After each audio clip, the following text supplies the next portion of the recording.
So, welcome back to those who are in person from our lunch break. For those who are clicking back in on the live stream, welcome to the second and final afternoon session before our keynote this evening. To kick off the afternoon, Foluso Akinbode is presenting. She is a doctoral candidate in the Texas Women University Multicultural Women's and Gender Studies program, and a burgeoning natural hair influencer.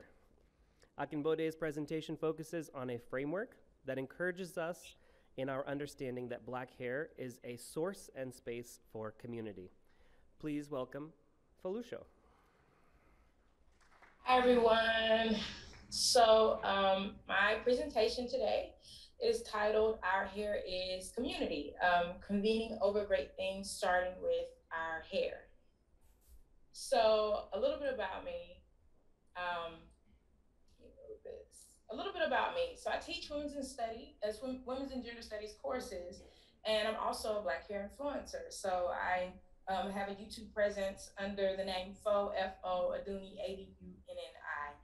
And so I look at Black hair from the perspective of social justice, because that is what the women's and gender studies field focuses on, social justice.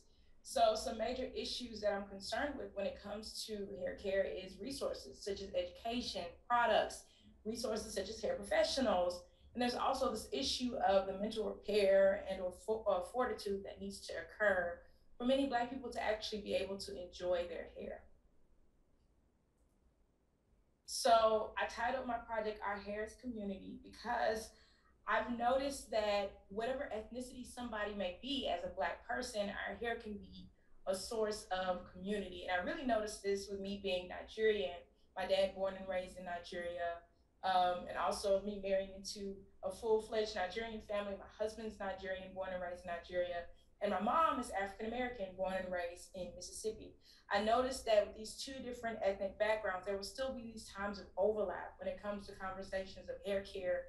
So I know that our hair could be a source of community, and this multifaceted and multicultural sort of space and conversations that can happen with Black hair care can really help us to figure out how to better our perceptions of our hair, end up having healthier perceptions of our hair, learn from the different cultures as Black people, more healthy aesthetics for our hair, and also figure out we can come together and talk about hair care. We can also possibly talk about how we as Black people can make the hair and beauty care industry that we participate in more lucrative for us. I heard a speaker talking yesterday about the $6 billion that's spent on hair care, and we're not really seeing that money really feed into us and help us as Black people wherever we're located in the world.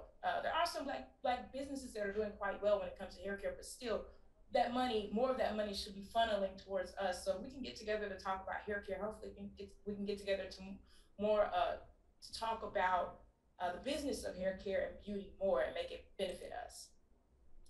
So I also think about our hair as community in the sense that I feel like we have some shared standpoints or some shared collective consciousness when it comes to hair care.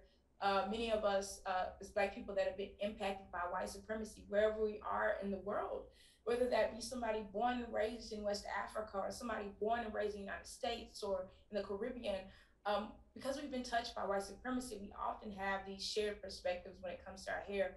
I was inspired to think of this idea of standpoints when it comes to hair among us from Patricia Hill Collins. Patricia Hill Collins talks about in Black feminist thought how African-American women, because they've endured similar intersecting oppressions, this may predispose Black women to develop a distinctive group consciousness or similar reactions to understandings of and awareness of modes of oppression. So I also want to point out that Collins does highlight that not all Black women will develop this similar group standpoint or collective consciousness despite having endured similar oppression. So I think the same way about our hair. Many of us have developed some shared standpoints, some shared collective consciousness when it comes to our hair due to being affected by white supremacy, but not all of us are going to develop that collective consciousness. So I have this picture here of this Black woman. She looks like she's struggling to comb her hair, And I want to give an example of a standpoint that I've heard so often among us, among the Black people that I've been around, whether they're African American or Nigerian. I hear this myth of the hard, indestructible Black hair. And so, just because someone has small coils or curls, there are these assumptions at times that their hair is immediately hard to the touch. And this hardness, this discussion of hardness of the hair often precedes someone's hair being handled very roughly or with contempt. And so I've seen these narratives throughout TikTok, throughout YouTube, as well as in person. And this unfortunate standpoint that Black hair is just hard and indestructible because the curls are smaller, or their hair is further away from a white standard of beauty. I know that this perspective comes from white supremacy. Um, and I think about how whether our hair feels soft like cotton, some of us have hair that feels soft like cotton, or if our hair feels a bit like wire, my hair has a bit of a wiry feel to it because of how large my hair strands are. That doesn't mean that we should be handled with our hair should be handled with content. Our bodies should be handled roughly. We, just as any other human beings, are susceptible to pain and also susceptible to our hair in receiving some sort of breakage or damage from being handled roughly. Um, but this myth of the hard Black hair and white supremacy, I think of authors such as Charles Hamilton Smith in his 1851 book, prominent white scholar, Western white scholar. He published a book called Natural History of the Human Species, Its Typical Forms, Permeable Distribution, Phylations, and Migrations. He talks about Black hair as being woolly. And it's not just a simple descriptor. When he's talking about Black hair as woolly, there's this covert way of likening Black people to livestock. So I know sometimes some Black hairstylists now may say someone's hair is woolly. That's totally different. What I'm talking about is there's this intentional dehumanization of Black people through discussion of their hair. And so viewing the hair as woolly and also sort of reducing Black people to the woolly haired races. This is something that Smith did and went on to more overtly talk about how we are less human in the sense that we've never invented a reasoned theological system, discovered an alphabet, and other intellectual pursuits. And so hair has been used to dehumanize us and to say, look, just as livestock can handle a certain level of pain, so can these they're not people, but these Black beings, these woolly haired beings. So I think about how hair has been used in that sense to dehumanize us. I hope you all can see this picture. Let me move. So also Nolile Brooks in her book, Hair Raising, Beauty, Culture, and African American Women delves into, she talks about these ads that were really popular in the early 1900s in different magazines or publications or newspapers, such as the St. Louis Palladium and other Black publications, where it talks about how Black hair is uncombable. One can assume Black hair is uncombable unless it has a magical product to help straighten and smooth it out. If you look at the ad, I know the letters are really tiny. The ad in this newspaper from the early 1900s says that, Black hair is stubborn, harsh, Black natural hair is stubborn, harsh, kinky, and it needs something to help, soften it up, as if our hair is just impossibly hard, indestructible, all these different things. As a sign of our inferiority as people, as a sign of our lack of vitality as people, as a sign of our lack of beauty as people, as a sign of our lack of value as a people, as Black people. So let me say this also, there aren't only negative standpoints when it comes to Black hair. There are also positive standpoints that I hear. When I wear my Afro puff, Black people of different cultural backgrounds, I really hear them discuss, how that Afro puff and that hair is a source of pride, and hair can be a site of defiance against white standards of beauty, and can be a source of demonstrating personhood for Black people. So there are also positive hair standpoints, and I want to make sure to acknowledge that. So how do we commune over Black people of different cultural backgrounds? How do we commune over our hair care perspectives? So what I thought of was this acronym, and let me make sure that you can see it. What I thought of was this acronym of HUE, starting with H. How do we care for our hairs, and what methods are being used, and what tools, such as what types of products, books, or resources from stylists are being used? U, understanding. What do you understand your hair to be? What are your perceptions of your hair or relevant perceptions of hair in general? E, environment. What environment impacts your understanding of your hair? Is where you were born relevant? How did the people around you respond to your hair growing up? What are some things that shape the context of your understanding of your hair? So a lot of these factors already come up in black hair conversations when we speak to each other about black hair, but I'm hoping that us having a framework in mind or having some sort of acronym in mind can help us make sure to touch on these points, because we don't always touch on these points. Now there at times is there are obstacles to us discussing more holistic perspectives as Black people with each other. There are obstacles to us having these holistic conversations about our hair and our hair care and what our hair means to us. So I imagine, keep moving myself. So I imagine us as Black people being able to walk up to each other and be like, so what's your hue for your hair? Or some other acronym, if people don't like that acronym, but just some sort of quick way of asking a person, you know, hey, if you want to, if you wish to, what's a holistic overview of your hair, a really quick one, that you can give that matches the context of wherever we are, whatever we're talking about. So um, the need for a hue. So I feel that, I'm trying to make sure y'all can see. Okay, so I feel that there's a need for hue or framework, such as, you know, the how, the understanding, and the environment in Black hair care conversations, because currently what people are using, a lot of people are using to relate to each other is the Andre Walker, the modified Andre Walker hair typing system. So here's an example of the modified Andre Walker hair typing system. And you see you have one for straight hair, and then you have two for wavy hair, and then you have three for curly hair, a loosely curled hair, and then you have four for tightly coiled or kinky hair. And so a lot of people are using this chart and they're asking each other, so what's your hair type? In the hopes of relating to each other and asking each other about the different ways that they're caring for their hair or how they view their hair. But see, the issue with this hair typing system is, unfortunately, some people take this hair typing system and they once they believe they know a person's letter and number on this hair typing system, they assume that they know this person's hair experiences with their hair in terms of how they care for their hair. They assume that they know this person's social experience with their hair. Um, when that person might not have even spoken to them and told them their full experience, or that person might tell them a letter and number, and that person made assumptions about what their hair experience has been, how their hair care has been, and also how their hair is received in society.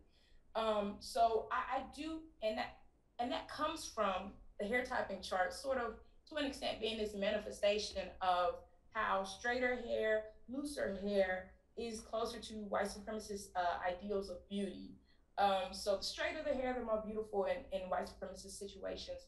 Whereas the tighter the hair, the coilier the hair, the more unattractive the hair and undesirable the hair.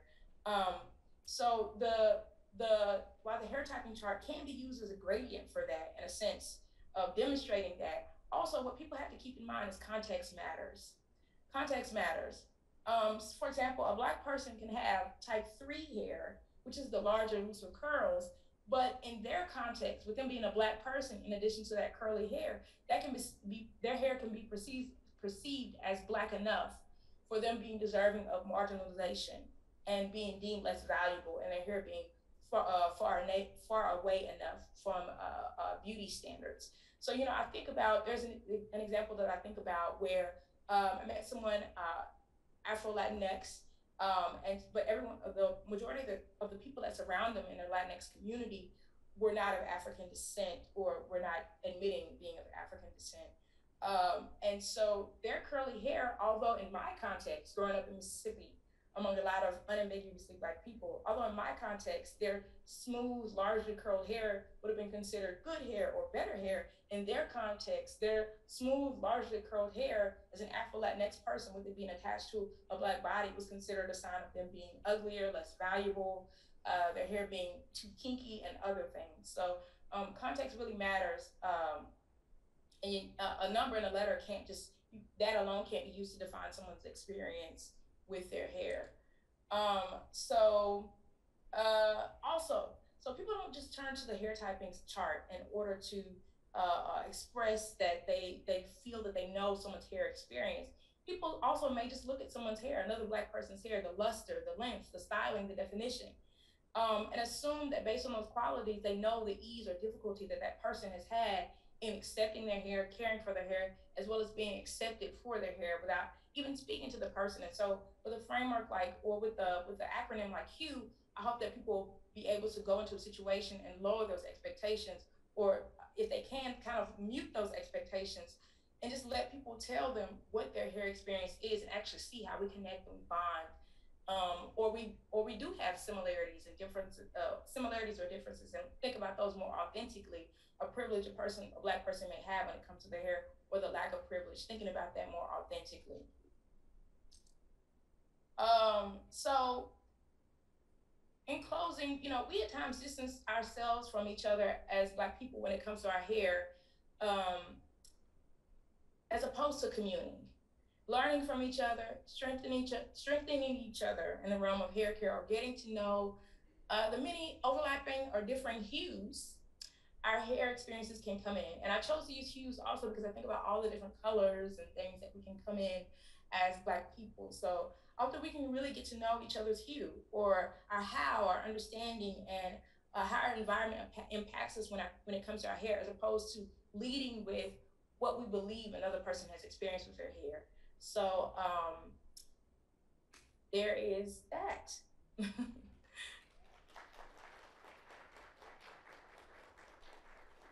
So that concludes my presentation. So we have some time for questions. Can you hear us, Foluso? Uh-huh.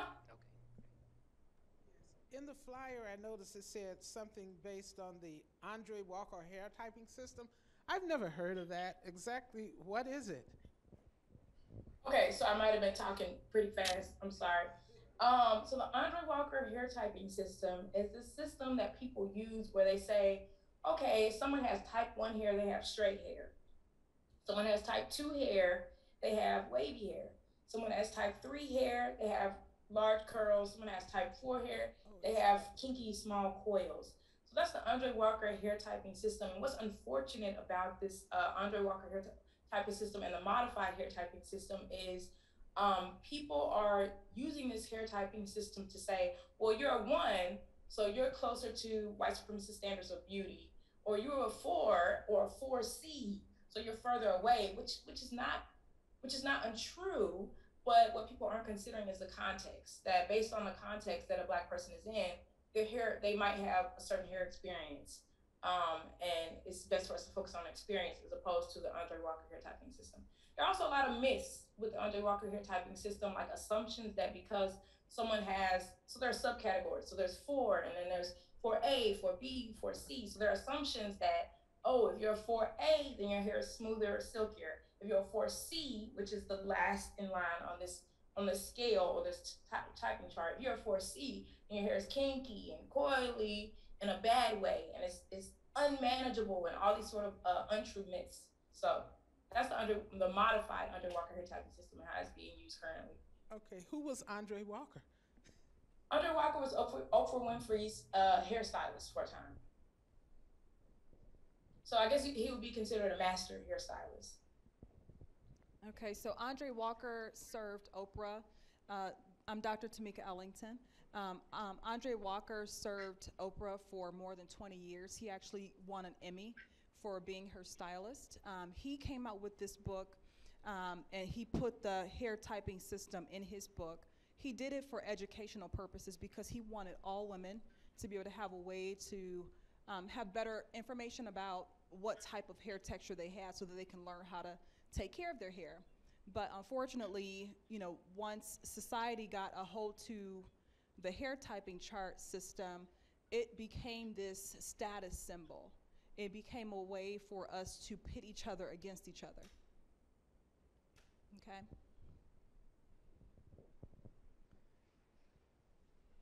And can I ask also, like, since you said burgeoning social media influencer, like, how are you finding is most effective to convey this message? Because when you say social media, I tend to think of shorter clips, kind of sound bites, more than like hour-long lectures.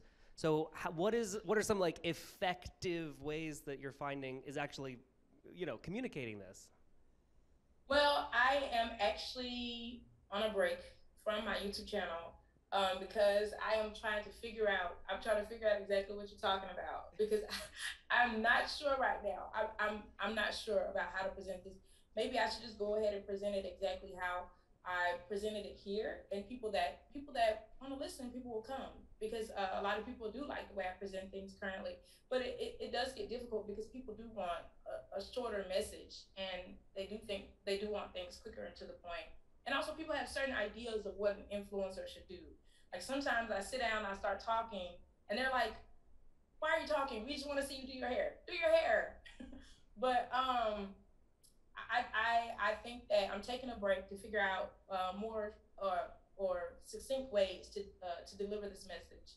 And I know that there are people out there that will be interested in it and would be excited about it. I just have to figure out a better way to convey things. And if anybody has any ideas, I hope my email is on the website. Maybe you can email me. But yeah, there's that.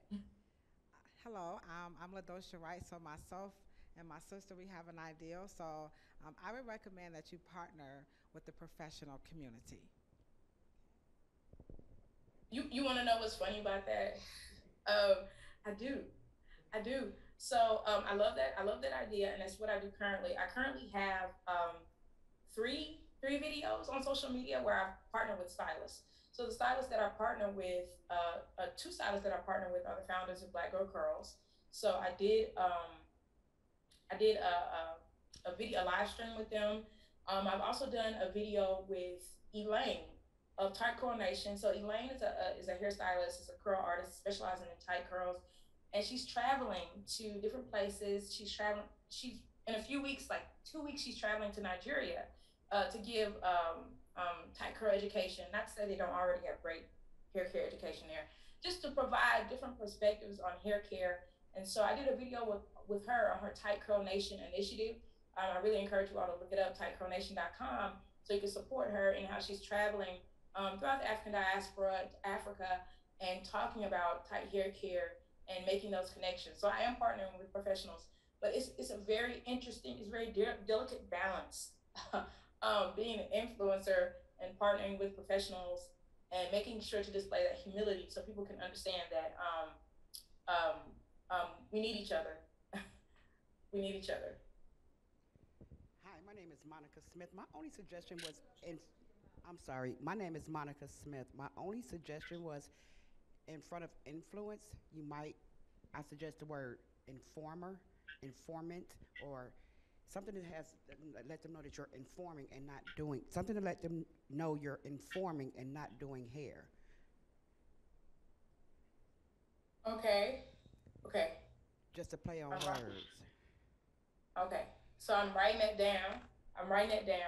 And what's interesting about that whole influencer title is some black hair, I guess some black hair social media presences, they actually don't care for that term influencer because it's being used to say that someone is influencing someone or influencing someone to purchase products and things like that. So I know that there is some important politics behind that title. So informer, that is an idea.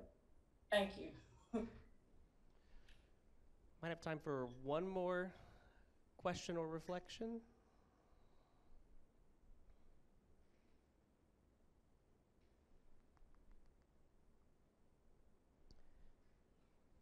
Okay, I think we're good. Thank you so much, Foluso. You're welcome. You all check out tightcurlnation.com to support initiatives for tight curls, and also check me out on YouTube if you would like at Foaduni, Foadunni. Thank you so much. Thank you.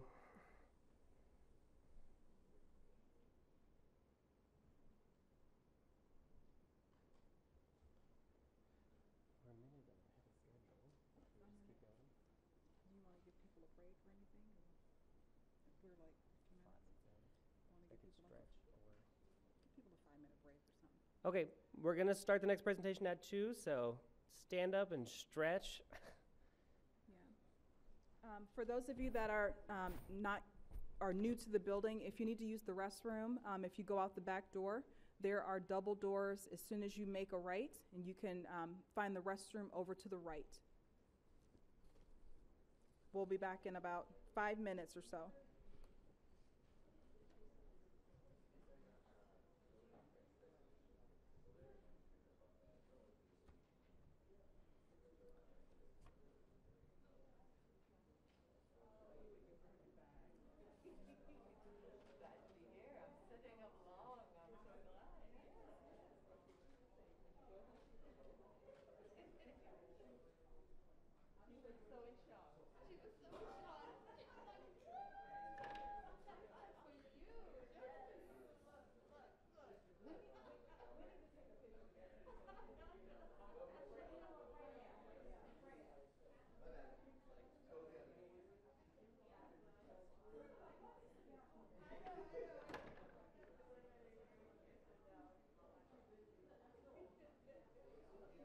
You ready? I think so. You've been born for this. Oh, wait. I was good to Dr. It's Dowdy. been sitting here the whole time. Oh, I think he got it. Yeah, yeah.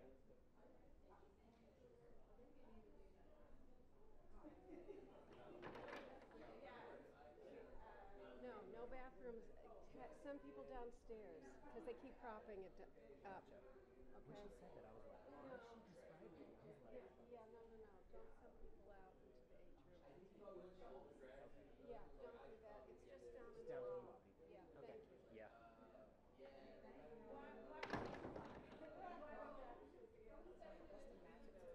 It's just this little red line.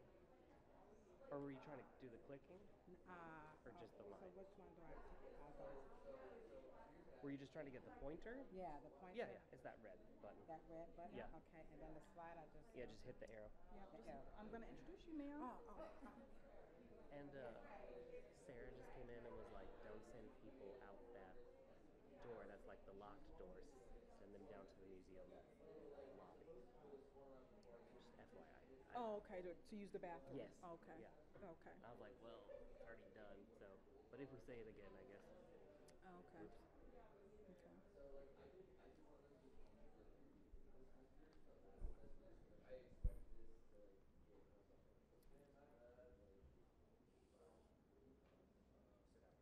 Mm-hmm.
All right, you all, we're about to get started again.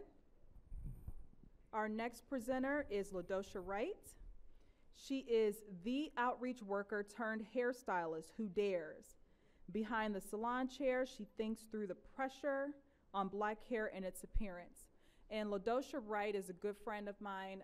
I was actually introduced to her from Dr. Joanne Dowdy, the lady that we just took a photo with. Dr. Dowdy was my professor when I was a student here in the PhD program. And when I was telling her about our exhibition, when we were first in the process of conceptualization of the exhibition over 4 years ago, I told her about what was going on, and she was like, oh, I got a lady that you need to meet. And she was like, here's her name and here's her book. And she gave me Ladosha's book. Ladosha has a book called Curly Hair Adventures. It's a children's book about hair. And Dr. Dowdy connected us, and Ladosha and I have just been in love ever since. Yes, so I'm excited to hear her presentation. This is Ladosha's very first research presentation, so I'm very excited for her.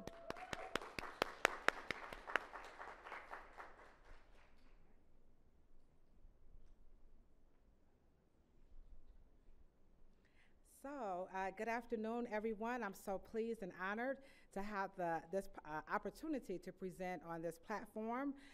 So what I would first like to do is just tell you a little bit about myself.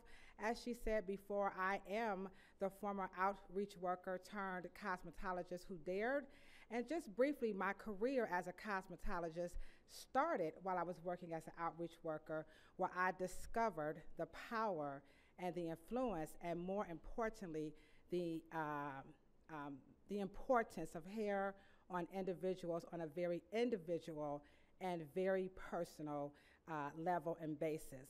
And so this presentation is really about my career as a cosmetologist as it relates to what they don't tell you at the hair salon.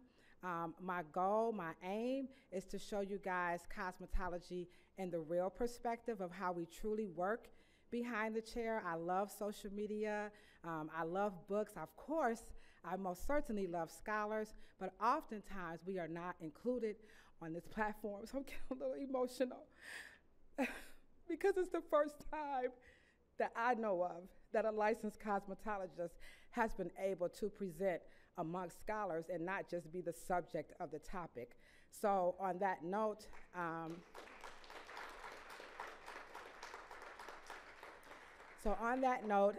would like to pay the most respect to the Most High, of course, God. Second would be the hair god himself, Dr. Willie Morrow. Can we all please give a round of applause to Dr. Willie Morrow, for without him there would be no Ladosha Wright. Also, the legendary late great Olive Benson, who my hairstyle is inspired by. Of course, Dr. Sandra Golden and Joanne Dowdy, who just made me terribly nervous because I was going to thank her not knowing she was here, but God just worked things out. So thank you very much. It's nice to tell a person, as we say in the hood, to your face. So thank you very much. And then, of course, my sister, Monica, she's sitting over there, my documentarian, we'll talk about that, Mr. Freddie, Brian, I appreciate you guys. And then, of course, Dr. Sheila Ferguson and the wonderful customers at the Reverence Design Team Hair Salon. Thanks so much for letting me take off to do this. So let's get ready to rumble, okay? So we're gonna go here.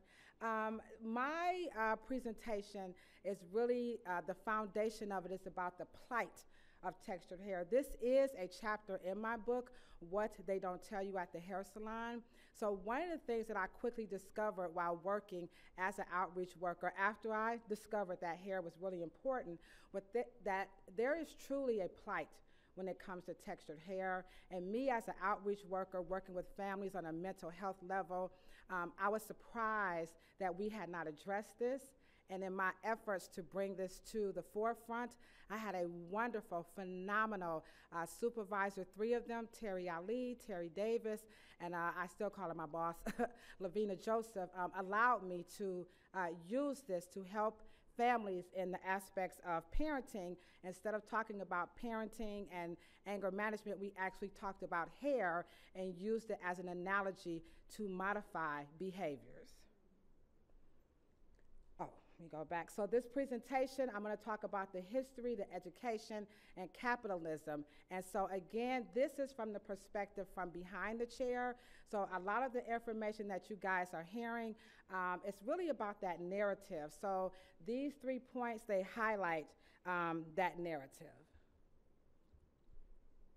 What I want to do, I want to read a few quotes that I thought would be powerful to start this off. Famous quotes about hair. Now, I'm just reading this in my own intonations. I'm not saying this is how it was written, but I'm a hairstylist, so I'm a little dramatic. Relaxing your hair is like being in prison. You're caged in, your hair rules you. You didn't go running around with Kurt today because you don't want to sweat out the straightness. You're always battling to make your hair do what it wasn't meant to do. Chimamanda Ngozi Adichie. I think we all know who she is, so let's give her a big round of applause.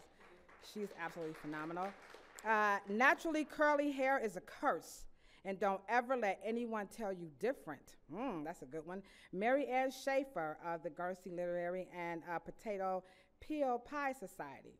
Hair brings one's self-image into focus. It's vanity-proving ground. Hair is terribly personal, a tangle of mysterious prejudices, says Shauna Alexander. She actually became the first woman staff writer and columnist for Life magazine. And then last but not least, who can forget the unfortunate infamous slap? Keep my wife's name out your effing mouth. So these are just some of the most interesting statements that we hear about hair. And as a licensed cosmetologist, these are the types of things that we deal with every single day.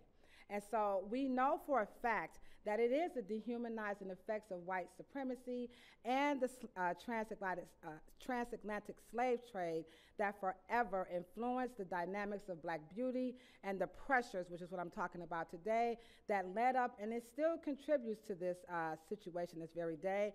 And again, we're going to talk about the transcendent role of the hairstylist, not only as one who alters, and we always, make you guys look cute, but this is what a real cosmetologist looks like, okay? In real life, we cry because we're involved into a museum, because we're trying to let people know that we don't just do hair. We also write books because we understand the power of words, which is why I wanted to commend LG, big ups to LG. That's me. If you notice in all of these pictures, I'm really not behind the chair just doing hair. Because one of the things that we do know that we don't get a chance to see on social media is that cosmetologists, we really do more than just hair. We are the original community activists. We are the people who are responsible for voting and all types of things that doesn't pretty much get highlighted in history. Here I am. I actually had the opportunity. Let's see if I can get this right. Here I am with Fatou Sangay. This is her daughter, Safi. I actually had the opportunity, with the help of Kent State University. Can we get over KSU in the house, all right? Okay, and my customers and all my wonderful family and friends, I was able to travel to West Africa to write the cosmetology curriculum for the Gambia, and that was the highlight of my life, in partnership with the Cleveland Public Library and the Black Dot Cultural Center in Lithonia, Georgia, and Druid Heights Community Center out of Baltimore, Maryland. I was able to open a classroom-sized library because I felt like, how in the ham sandwich are we going to have a school of cosmetology with no library? When I first went to cosmetology school, I couldn't believe there was no library. And they was like, what you talking about? I'm like, what's a school with no library? I'm just saying, Okay. Here I am with my mean mug on.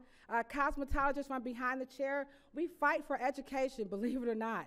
Madam C.J. Walker, Annie Turbo Malone, Dr. Willie Morrow, these are the people who said we must do this because there is a true struggle to keep the education, because there is a fight to lower the standards of cosmetology across the United States. And as you saw in the other lady's slideshow presentation over in Britain, there is very little to no education about textured hair. So this is House Bill 399. Waverly Willis, you must know who he is. And we always, and of course, Laura Clemente, she's the owner of La Barberia. She provides us with these t-shirts. Protect My Profession is still going down. They are really trying to lower the standards of cosmetology. This is the life of a cosmetologist. A lot of times we're at parties, people want to stop us and talk to us about why my hairline breaking off. It's like, no, this is what we actually do in real life, okay? I wasn't the only person there. Also, I'm going to address the pseudoscience of race. These are the culprits to me. My research from my book, Working Behind the Chair, and of course, my career as an outreach worker, definitely the pseudoscience of race. Now, we know from the cultural context this is very real, but unfortunately, the science of it is just too fake, all right? The poisonous and dominant cultures of myth, fallacies, and the fake news. I mean, pseudo is like taking over America, and we just can't blame that on social media. We know where some of that also comes from. And then, of course, the movements that are taking place about the appearance of black hair. So here I want to talk about textured hair before slavery, which we know that's missing. So a lot of times we see people on social media and hair salons.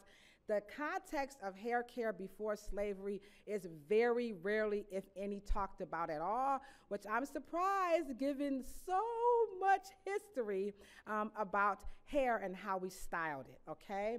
So here I'm just showing you, now I'm not a true, scholar here, so I think I'm gonna say this right. Is it stele or is it stele? Okay, not stele, got a groove on, okay, all right. So this is a stele, okay? And so here are combs in antiquity. Now you will see these in real life right here in this museum, so please go out and check out the exhibit. And we use these a lot in our presentation.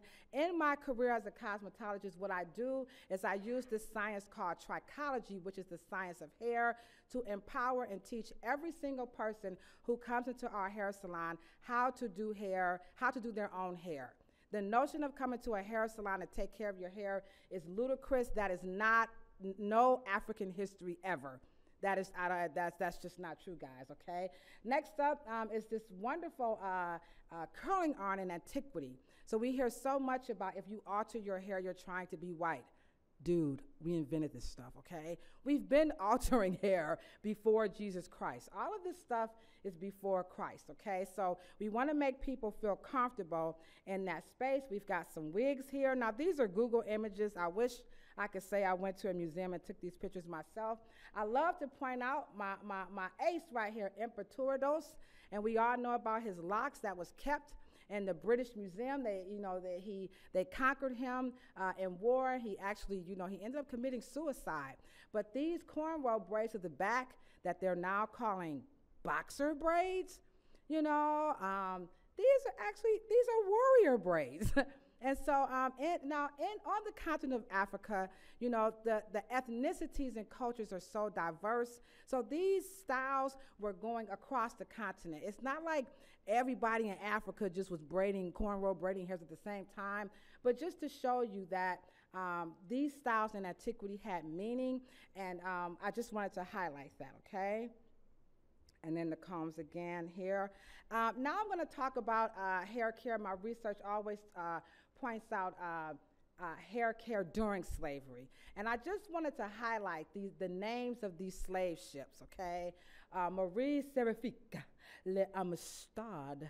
Isabella, come over here and sit down. Marie, come on over here, Marie. This is an actual photograph. This was taken by Dr. Lydia Kearney. She traveled with us to West Africa, and she took all some wonderful pictures. And this one is on the island of Kunta Kinte, and this was an actual slave dungeon, okay? Clotilda, I think we all got an aunt or cousin named Clotilda. And then, of course, the slave ship, is it Jesus or is it Jesus, depending on where you're coming from? So the point that I'm trying to make, working behind the chair, we have to deal with this. So you can see, in reality, we are working with people who have names named after slave ships 400 and some odd years later, okay? Also, during slavery, we have to understand that there's also what we would call a oral narrative in the history of escaping slavery. Can we give a round of applause for Harriet Tubman? Please, let's, Harriet Tubman. But there is a oral history coming out of South Columbia where they had these cornrow braids called departes, and they were braided in a style to help South Colombians escape slavery. People are arguing this. I questioned it myself, but upon further research, the oral history is proven to be actually true, okay? And they trace this technique of putting food or seeds into hair all the way back to Ethiopia. So as my BFF Chill would say, don't cook it up, look it up, okay? So some of this stuff you can just go ahead on and look up. Another thing we have to understand is that during slavery, there was no access to the products, tools, and techniques. A lot of times when I'm doing these presentations, I will ask people, what do you think happened to the hair of our ancestors? And people will say stuff like, oh, they put it in a ponytail, they carved the wood off the ship and made it into a comb. I mean, you'd be surprised how far removed people do not understand what happened during the transatlantic slave trade. Here, as I roll over into the education of cosmetology. Now, here is where we get down to the nitty-gritty. It gets a little bit dirty. Now, this is a Ladosha Wright research, so please, kind of take this a little bit with a grain of salt, but it is very dear to my heart. So I had a bag of books that I wanted to put up on display because I've never done this before, and I thought I was going to have like a table and everything because I'm used to working, like speaking in the community center, But I just have the one picture of this book that was actually gifted to me from a woman on Twitter, and it was from the 1940s. And so let me just say this about my research on the pressures of hairstyling and hair care on us as cosmetologists from behind the chair. The biggest concern that I had about becoming a cosmetologist was this one book. Now, I'm not saying scholarly things are up here and people without scholars are down, who don't have scholarship are down there. But one thing we do know for sure is that when it comes to education, we do like to have a myriad of schools of thought. For some reason in cosmetology, and I do address this in my book, What They Don't Tell You at the Hair Salon, and I also have a quasi-bibliography there also, guys. I was very upset that Miladies is running the education, this book. She has this on lockdown. And when you look at this book of cosmetology, it's not inclusive. It skirts around. It takes Afro hair on the periphery. When we look at scholarship today, we do see that there is a very big push to take African history out of the periphery and bring it into the interior of education. How is it that Miladies of Cosmetology is escaping this? I have no idea. So I'm hoping that this presentation will give the people over at Miladies and the people who accredit cosmetology schools something to think about.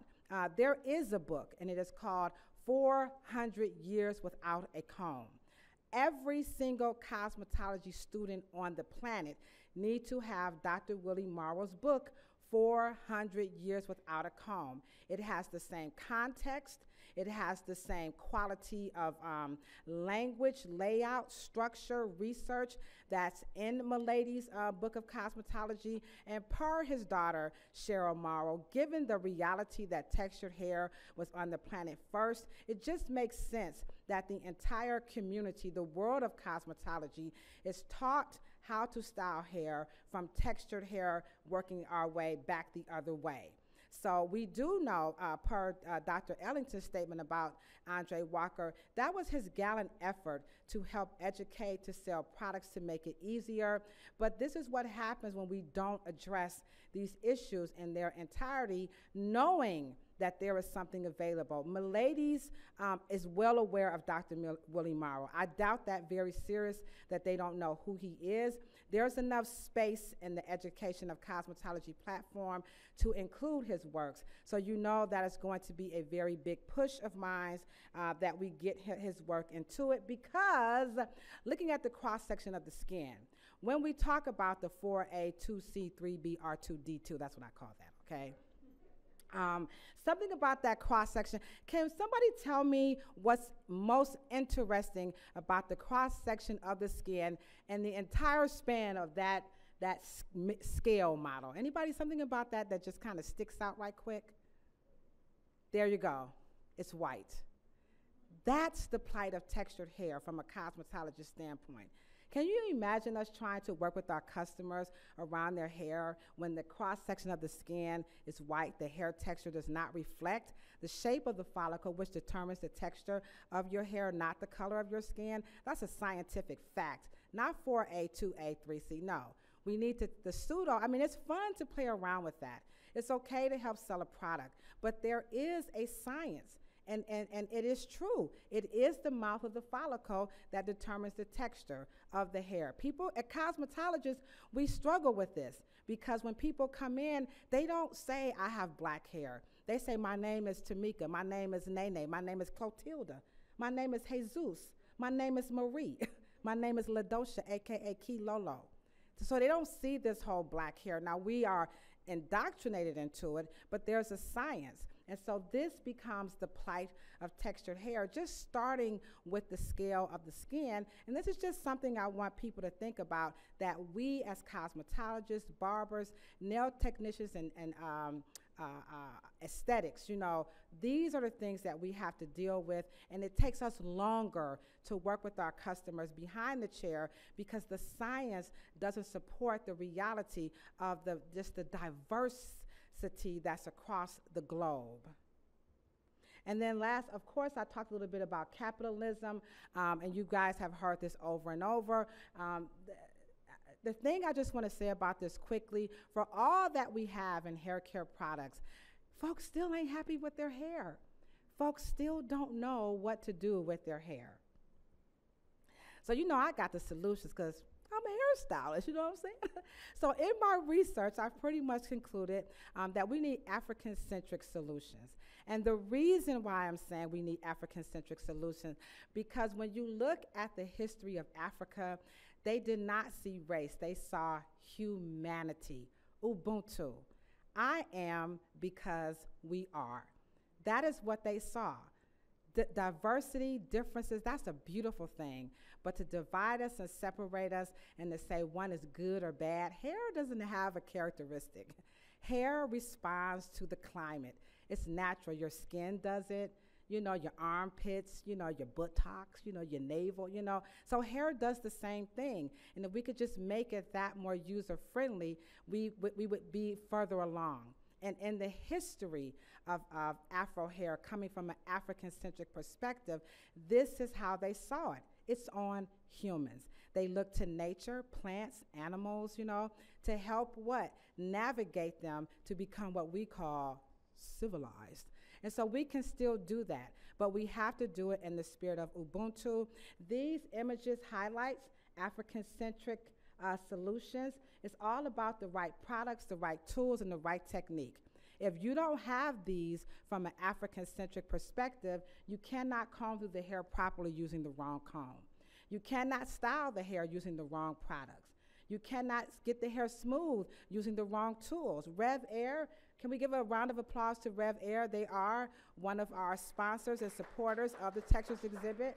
So Scott and all the wonderful people over at Rev Air has created the world's first reverse hair dryer that proves the science that when the cuticle is raised up, the hair tangles. If you lie it flat using a low pH conditioner, what we call acidic, or we can physically close it with a blow dryer or a flat arm or air. And if you just lay the cuticle flat with a little heat, the hair will stretch out, your ears won't burn, your neck won't get hot, your grandma won't pop you upside the head, sit, tell you sit still, okay? So Rev Air is going to change the narrative. No more hitting kids, no more running. My mother had to chase me. Come catch me if you can. I was good. OJ ain't had nothing on me, okay? So Rev Air is going to change the narrative, okay? And so with that being said, in closing, I want you guys to know that I am doing 3 things in the spirit of African-centric solutions. Number 1, I host free hair care workshops to address these issues today at the Reverence Design Team Hair Salon, brought to you by Cleveland Neighborhood Connections. So what I say, I'm gonna go on record and tell the truth, okay? Y'all ready? The outside of my salon says hair salon, but it's really a place where you come to learn how to love yourself, okay? But don't tell nobody, just us in here, okay? All right, researchers, be careful, okay? That's number one. Number two, myself, Cheryl Morrow, Waverly Willis, who was also in the picture, along with Dr. Brenda Hosley. We are in the process, oh, I'm sorry, and I forgot Dr. Leah Love and Melanie Higgins Day. We are in the process of writing a needs analysis to submit to a few colleges a request to have Afro hair in the discipline of higher learning. We believe this could be a degree, and this would really help. So if anybody want to help us with that needs analysis before I talk to Dr. Okanta, Professor Okanta, just help us out, okay? But we really want to present something wonderful, and like she said, we made the table, right? So come on, let's put something on it. So don't you guys think Afro Hair could make a wonderful, wonderful degree program? But give a big clap for it, okay? Well, researchers, come on, all right? And then last but not least, we do have a documentary that I'm filming right now, and it's called The Narrative. And I heard so much about the narrative here. The documentary is about exactly everything that we talked about here, which is basically to change the incorrect and misplaced information about Afro-textured hair. The casting call is taking place at the Reverence Design Team Hair Salon on Sunday, April the 24th. I need all the natural hair people to come on out. Now, natural hair means anything that grows from your scalp, and we're gonna have a wonderful time. Rev Air is partnering with me to allow me to give this away for free, and so it's just that simple. Those are my 3 ways of the right products, the right tools, and the right techniques using African-centric solutions about these pressures from behind the chairs that we as cosmetologists deal with. I thank you so much for your time, and I think we have a little bit, okay, how was that, Dr.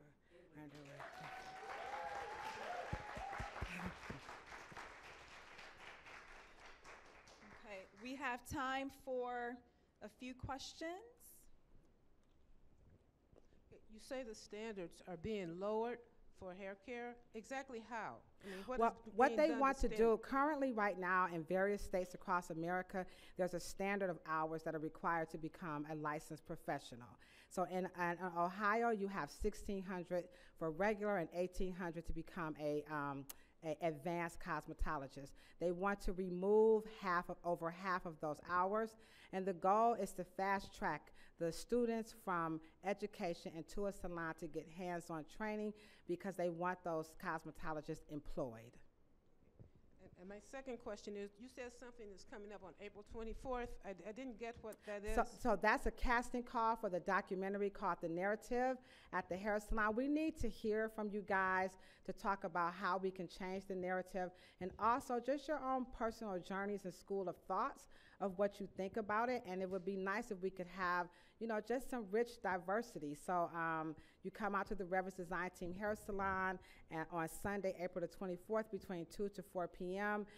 Fred's gonna be there, and we're gonna, you know, set the scene so that we can use this for the documentary. Yes? No, I said that's a Sunday. That's a Sunday, right? Yes, Sunday, Okay. April the 24th, yes. Reverence Hair Studio. It's in Cleveland Heights, and that's 2062 South Taylor Road. And again, that's the Reverence Design Team Hair Salon. If you Google me, Ladosha Wright, I promise you everything will pop up except my baby daddy, okay? All right, okay. All right, so yeah, so just if you Google Ladosha Wright, you can get everything. I post so much on social media. Tamika has called me the social media queen. Now everybody's calling me. Thank you, Tamika, for that.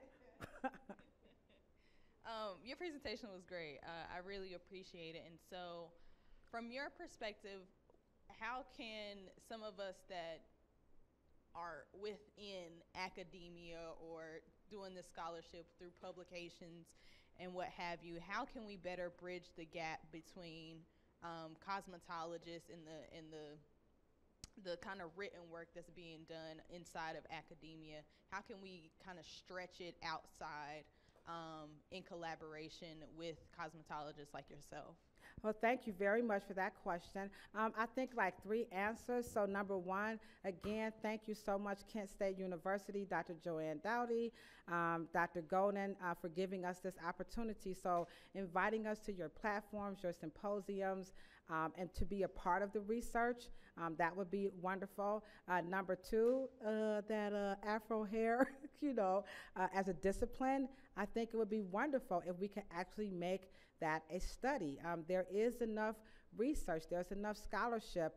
I think, personally, I believe that if we was to add Afro hair science as a discipline in the study of higher learning, it would do to major university what hip-hop music did for music. I'm just gonna go on record to say that. I truly believe you would get an influx of aspiring students to study this and use it in its many dynamics, as you all have just shown us here, from psychology to social science to science, aerodynamics, I don't know, you name it, you know what I'm saying? I think those 2 would definitely I can really see how that could be like a minor that you could have under the Pan-African or Africana studies. That would be an amazing minor under that. So that might be one way that you can frame that, Ladosha. All right, thank you. I appreciate that. Professor Wright. Go on, girl. I see the dream going the other way. What if we built the 2nd floor on the Reverend's hair salon, started offering courses? And so students would come from the campus to attend the program at the Reverend's hair salon. If you look at the dance companies that have made their mark across the country and the rest of the world, they did not begin in the university. People went to Alvin Ailey to study. They went to Martha Graham to study. That's how I vision the Reverend's hair salon, giving us what we need. Ashe. Thank you. Ashe, and That's ashe. a wonderful recommendation, because actually here at the university, we actually have, I think it's called the Kent State University Urban Center. So our architecture students actually get to come to Cleveland. There's a space there where they get to go to Cleveland. They analyze all the architecture in Cleveland. So they actually get a chance to really be in the space. And that's what Dr. Dottie's talking about, is about being in the space and being able to apply it as you learn. Okay. Yeah. Anybody else have any questions or comments for Ladosha? Just want to say thank you. I really like, and this is to the 2 curators, I really like that you have successfully merged fashion and art and black hair and even history, to present this. I want to just share one thing, that the Clotilda was the last slave ship that came to the U.S. They brought children, women, and men, and that ship sank in Mobile Bay, Alabama. Yeah. It was identified in 2019. And somebody from Cleveland, some of you may know him, the artistic director of he was the artistic director of Caramel Theater. He just presented a play on the Clotilda. And I was able to see live, as they live stream going out to this ship. They decided not to resurrect it, but to leave it in place. Yes. But that's our history. Yes. So to talk about Clotilda, we need to understand its importance. It is. It's very, of the spectrum of history as well. Yeah, and the people were telling that story and nobody believed them. Yep. They did not believe that they said that this ship was doing this, so you are absolutely correct. Yeah, and actually there is on Hulu, I believe, there is a special documentary that I just watched maybe like a week or 2 ago about the Clotilda. Some of the family members of the enslaved people that were brought over on the Clotilda was actually interviewed during this documentary, and they were talking about what ended up happening to the Clotilda. It did sink, but they burned it. They were trying to cover up the evidence. Yeah. It was after, yes, it was after the facts. After it was illegal for them to go over to Africa and bring other people over, they tried to burn the evidence, but they didn't do a great job. and the clotilda is still at the bottom. Right, And and you this is, again, this is what we deal with Yes. as cosmetologists behind the chair. These are our reality. These are our customers' stories. So again, thank you so very much. One last thing I would like everybody to do, because we all talked about helping to change the narrative. Fred is just going to turn the camera, and if we could all just yell out, help change the narrative right quick, that would be most helpful. And let us know when you're ready. Can everybody stand up? You want everybody to stand up? You can stand, please. And then just direct us.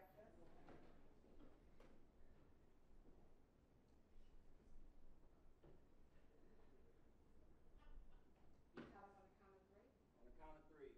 1, 2, 3. Change the narrative. Thank you all.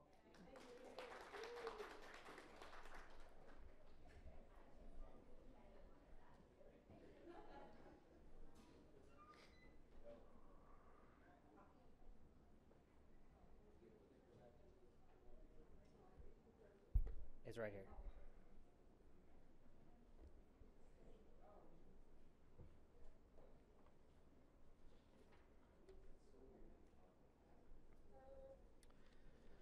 So we will segue directly into our next presenter. Amber, if you want to hop on camera and share your screen. Hello. Hi. Hi, everyone. Okay, let me get this together. And then I can share my screen. Okay. Great. So I'll introduce you, and then the floor is yours. Okay, perfect. Ambar Johnson is an urban and transportation planner, writer, researcher, and psychotherapist.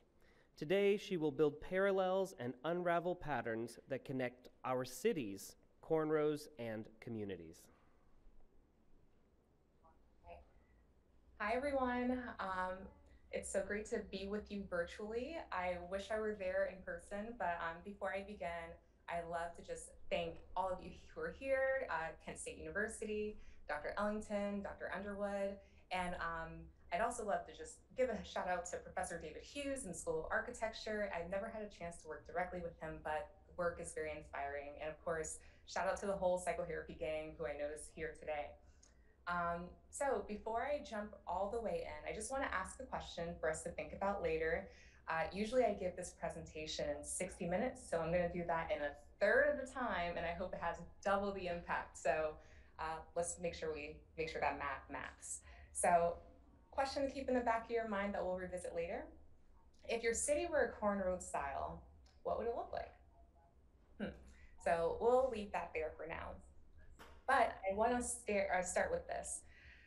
Streams of consciousness are constantly colliding underneath my scalp. They don't know how to stay in their cornroad lanes. That's an excerpt from one of the first pieces of writing I ever got published on an online blog, and it was my first experience writing out loud. During a time I was deciding to stop my undergraduate career in civil engineering, I paused, I took a break from school, and I took some time to write. And in this first piece of writing that I ever did, there are themes of cornrowing, transportation, anxiety, and spirituality, all bubbling underneath the surface before they would bloom into my life as they have now, especially given my work. So as I started doing some reflection about what did I want to do, where did I want to go, I started to look more within into my origin story, where I'll share a little bit about myself before getting to the presentation. I had to think, what did I truly love? And when I thought about it, when I was a child, when I wanted to grow up, I wanted to be an architect. I loved Legos, I loved playing with my family, and specifically, I love my grandfather. I tried to build everything out of cities, everything out of Legos or toilet paper rolls, anything that I can get my hands on, I wanted to build something. And doing family research, and of course, spending lots of time with my grandfather, who's now an ancestor, I learned about his background of being a brick mason and a builder. Though he had no formal education and only went to school up to the 3rd grade, this is a picture of him that you'll see with another relative of mine, building in those pine woods in Georgia, building many of the buildings that many of my own family and other people who would never get a chance to meet my grandfather would habitate. And in doing research of my own family history and more, I would learn that I come from a foundation where I'm at least a 5th generation builder, and that building is literally within my bones. So how does that correlate to parallel patterns in the story that we're going to talk about today? I want to go through a disclaimer. This presentation is incredibly dense.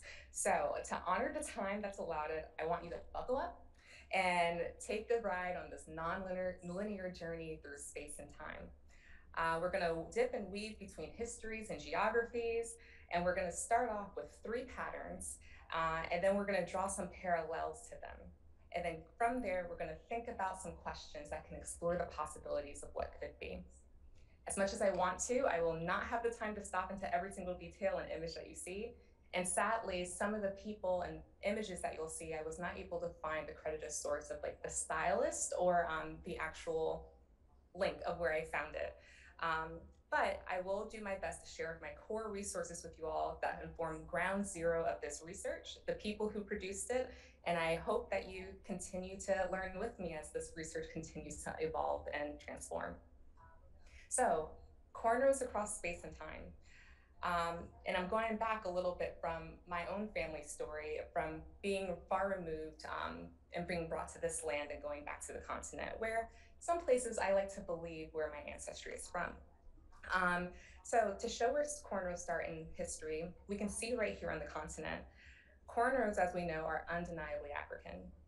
In Emma DeBerry's book and her research, she says in the 1950s, cave paintings dating back to 3000 BC, like Miss Ladosha was mentioning, discovered in the Sicily Plateau of the Sahara depicted women with knee cornrows.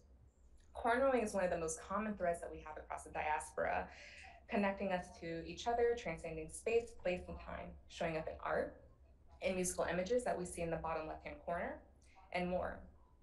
And yet, this modern cultural practice embeds so much meaning into style and application. And I can't help but think, after a millennia of practice of doing these intricate designs all over the continent over years and millennia, of course, my background as a planner makes me ask, what must their cities have looked like? So as I go into our first pattern, we'll get to have some of a glimpse of what that might have looked like. So pattern 1. Traditionally, I really love to have some space and time for people to interact, but where I am right now, I'm just talking to my wall. So I hope where you are, you're saying things out loud and sharing with each other what you think the images that you see look like. So let's start with pattern 1. What we see here is a pattern, a fractal pattern that we'll get into soon, based off of the research of Ronnie Blash and his images of fractals and community planning. What we'll see here is the first one of the Ba-Ila settlement in southern Zambia. As you see, it starts off as a small ring, but as the pattern of development goes larger and larger, small rings go from small to big towards the back of the development. What's interesting to understand about these dwellings is that going from the front to the back measures status gradient for the home and of the village. And in the back of each family's house is a household altar. Another thing that I want to mention is that Ba, it means father. So in a way, and going into more detail about the settlement and the names and what it means, the relation to the leader of this village, it goes back to the meaning of being able to nurse and to cherish the people and those who inhabit this particular space. So it's created in a circular form and it's made in organic material and matter. And within these small circular settlements, there are even more individual circular homes. And as these replications become larger in the village form, well, most of that is to ensure that not just the people who are inhabiting the village are able to be there, but also cattle. So there are places where there are corrals and also a space for the ancestors to live and be amongst the people who live here. So let me go to my next slide and say good time. And here you can see an aerial image of that village and that fractal pattern being played out in real time, or in this still image. So pattern 2, take a moment to see what this might look like to you. What are you seeing here? Here, we're gonna go to the non-Kani settlement. And here, we have homes that are set up in the form of cylinders. Essentially, the village is constructed as a journey through life. Your life follows the architecture. You first crawl, your first rite of passage is from your mother's womb into the birthing room. From the birthing room, you crawl into the courtyard. And from the courtyard, you go into the village as a whole, and then finally, from the village into the world. Okay, our next pattern. So here, we're gonna take another little trip, and we're gonna go to the Mukalek settlement in Cameroon. Now, the idea here is, so let me take a step back. When people who are planners are planning, of course, there's a lot of need to plan for the current, but there's also a need to plan for the future, especially with scarcity of resources or depending on your development style. But one way to do that and to account for the future is to ensure that you're accounting and planning for the future using food. In this fractal design, you'll see small circular silos and larger circular spiral granaries within enclosures, which then make another spiral to form a central point from the square part. So essentially, what you have is a design process that's accounting for the growth of food and storage for those who are living within the particular place to live, to use moving forward. Okay, next slide. So, in this that we see from these patterns, and going back to a little bit of some urban planning, and we think about the way that people live and what that usually looks like. And for me, as a person who's been practicing and studying urban planning for over 7 years now, I never really saw things that didn't look like square blocks. It's interesting to think, in school, as I learned and I wanted to learn more about architecture, I never found people or places that looked like my own home, meaning it was difficult to find within books people like my grandfather who were Masons. And it was interesting that the start of civilization or planning always started in Europe and not the continent, as if there are no cities or people living there. In these journeys of asking these questions from my youth and even in my profession, it just led me to think, where do we find these examples? Through this independent research and using resources like Ronnie Blash's research, Emma Dabiri, Willie Morrow, and so many more, we learned about planning, design, and architecture. Students are referred to the fathers of planning or those places in Europe. But what I found was interesting in this particular research and leaning into African fractals and then their planning design was this quote. So from Ronnie Blash, he says, when Europeans first came to Africa, they considered the architecture very disorganized and thus primitive. But it never occurred to them that Africans may be using a form of mathematics and planning, that's my addition, that they hadn't discovered yet. So I will skip over an example that I would love to use in terms of urban design and its establishment in the continent, but I will move past that. But what is really important to note is, what does all of this have to do with cornrowing? Well, let's go back to what we were discussing in terms of fractals and these correlations between planning and fractals and cornrows. As you saw before, the African settlements are extremely unique, and incidentally, they also use these cornrow patterns, these fractal patterns that we see. These villages that we saw and the settlements that we saw were designed and planned with careful consciousness, attention to summary, and repetition. And within these fractals, you may ask, what are they? Essentially, they're mathematical patterns that show recursiveness within nature, so extreme repetition that's not dependent on exact symmetry, but more so symmetry and scale, like we were able to see in terms of this Y pattern that's actually a cornrow pattern that I'm so thankful that Ms. Ladosha set me up so nicely for if you were paying attention to her presentation earlier. So again, you're probably wondering, what does this have to do with cornrows? Well, let's take a pause. We're gonna go back and visit some of those patterns that we saw so we can see some of the connections that we're gonna make now. So let's go to the Mokolek in Cameroon. So this is our pattern 3, our first parallel. We see this style, And what does this note? What does this look familiar to you when you see this braided style? So some of you may know the specific name for this style, which if you do, please reach out to me because that is a limitation within my own research that I've been finding. But also, what you may see is familiar with is like a foundational pattern for sew-ins or just even wearing it as is as you see. You'll also see artwork from Shani Crow, part of her braids exhibit. And what I find so interesting is that often the spiral is seen as a symbol of being out of control, if you will. But wouldn't it be interesting to think of it as the source of sustainable growth patterns or even like the foundation of something? Sustainable growth patterns for site planning, agricultural silos, or the perfect pattern to grow out your hair over time. As you see, as if some of you have experienced sew-ins yourself, you'll know what I'm talking about. There's, anyway, if you know, you know. So parallel 2, we're gonna go back to the Nakane in Ghana. Does anyone know the name of this style? And if you do, say it out loud, or again, please reach out to me when you see it. But again, here we see another analogous pattern of these cornrow styles, but that also have reference in how people plan for their lives and lives to come for generations.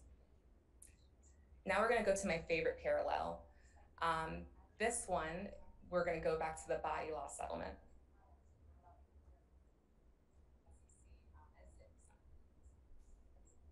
Okay, there we go. I feel like a DJ here. There's so many things I need to move. So as we see, what's the name of this style? Some of you may call them Fulani braids. But it's interesting to see the literal parallels between the way in which the Ba'ilaw settlement in Zambia is planned and the conscious cornrow style that we call Fulani braids be so analogous. But just like an infomercial, there's much more I want to show you. Here is a village in Mali compared to a style that I was able to find, and I wish I could find the name of the stylist who did this. But noticing again, the patterns and parallels that we just braid into our hair within styles that also correlate to intentionally planned communities. And from this, what I want people to see, from every part that we see in our hair to every street that we see and walk within our cities, all of these places, the settlements that we see across the continent, to the cities that we live in today, to the style of our hair right now, it's all not an accident. It's not happenstance. The city that you live, the street that you're on, the street light that you see, the bead in your hair, all of these are design decisions that are made by choice. So taking a little bit of pause before going into the closing of this, or winding down of this presentation, I like to think, what are the possibilities of applying the way in which we cornrow and braid our hair into how we build and plan our own cities? Given that these things that we both are able to do with our hands, building and braiding, and knowing how muscle memory and all these other things, components that many of you are aware of work, what would it be like to have the memory within our hands remember? I want to be able to show you these two images, these patterns, if you will, and take a moment to soak them in and see what comes up for you. What do you see? As we mentioned, cornrows are undeniably African. However, when it comes to the built environment and the design, or even the power to design our architecture, neighborhoods, and cities, there's hesitation and even question about the premise of African architecture and civilization and ways of being. When related to cities, nature, or anything, when you see these patterns, again, what do you see? What I thought was really interesting in terms of the research that we found is that in these fractals, Africans use these fractals that emphasize their own cultural priorities. And with this Euclidean image that you see, the square gridded image, one could say the same. So when you see things that are gridded, especially as an urban planner, I see the traditional blocks, I see literal blocks, this compartmentalization of departments, people, places, and the inability to really cross-pollinate and generate new ideas. But when I see this image on the left of fractals, I see those values and cultural priorities. I see intergenerational housing. I see the passing down of skills, stories, and legacies. I even kind of see an image of a brain. But most of all, what I see that's so enlightening is self-organization. And what would it look like for us to be able to plan in this kind of way instead of the little boxes on the hillside made of ticky-tacky, like a lot of suburbanization and sprawl that we see within the United States and its cities today. If we were to open it up even more, what other ways of expression, memory, design could we see if we were to think about the way in which we plan and develop our cities in the same way that we plan and do our own hair? What I find really interesting, especially to the further right of the screen or left, I'm still kind of figuring out my right and my left. What I find very interesting is that the same pattern that we saw at that city map of the coloring book, the same design correlates with Venus's planetary path and orbit. And what I also find interesting is the correlation between the wisdom knot and Adinkra symbol and the hair canic, his braid design, which also correlates with a highway interchange. So to be able to see these patterns, not just in nature, in terms of these recursive designs that we see naturally occurring, or even on the continent and the intentional planning of particular communities, what is happening, or how interesting is it to see that these same foundational elements from those aerial views that we saw before are even like in aerial views in our own scalps. So again, as we look at these things, what are the things that we can begin to remember or even apply to our own cities and the ways that we live if we were to use this kind of technology that we already have at our fingertips to plan? So I'll leave you with this. This here that you see is a mosque in Sahel.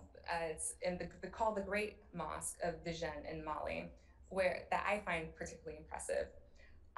One time a year, the entire community takes an active role in the mosque's maintenance, using through an annual festival. So the mosque, usually because of wear and tear that we see naturally within buildings and in our spaces, the community comes all together to fix them back with earthen materials to ensure that the annual rains and cracks that are caused by temperature change and humidity are fixed. And which is interesting is that this mosque has been around since the 13th century and it was rebuilt in 1907.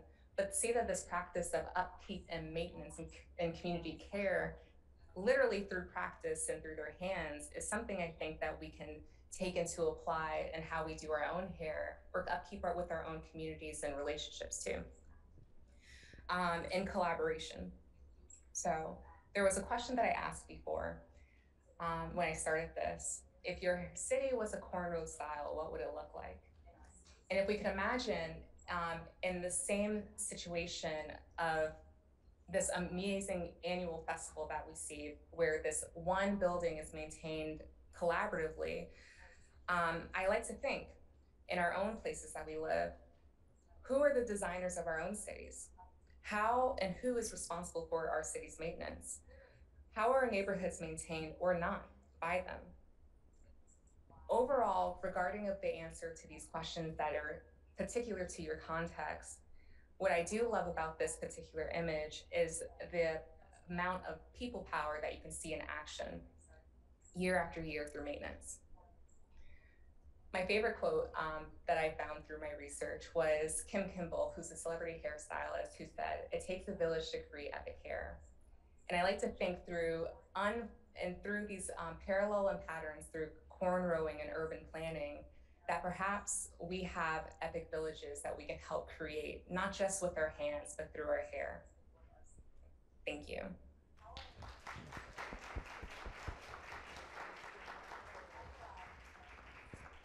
Thank you, Amber. This is Dr. Tamika. How are you?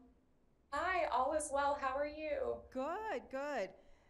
The hairstyles that you had on screen, some of those amazing cornrow hairstyles are very reminiscent of the work done by an artist, Sonia Clark. She had a project called the Haircraft Project, Please look her up, Sonia Clark. We actually have a piece of her work in our exhibit, and she did an entire project, the Haircraft Project, where she partnered with several stylists in her city, and each of them basically commissioned each of them to do a cornrow style, and then she took a photo of the hairstylist along with the back of the head of the person's hair that they created, and she put it all together in this piece of art. It's amazing. So please take a look. Sonia Clark, the Haircraft Project. Thank you so much for that, Dr. Ellington. I'm so happy to know that exists. And Yes, that's already yes. Thank you. We're gonna get some questions for you. Okay.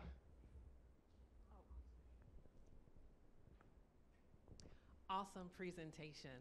I just wanted to let you know that one of the ones you said you wanted to know the name for, you had a design that was like a single braid and then it rolled up in the back. Yeah. That's a goddess braid. It's an underhanded braided goddess braid.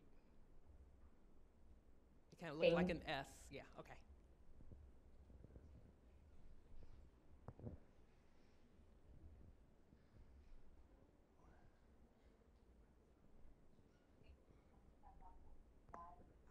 This is Ladosha Wright, and your presentation was absolutely phenomenal. And even though it was about the cornrow braid styles as it relates to, like you said, structures and things of that nature, when I visited West Africa, we had the opportunity to visit the island of Janjanbureh, and there was a griot there. He's no longer with us. His name is Stone Man.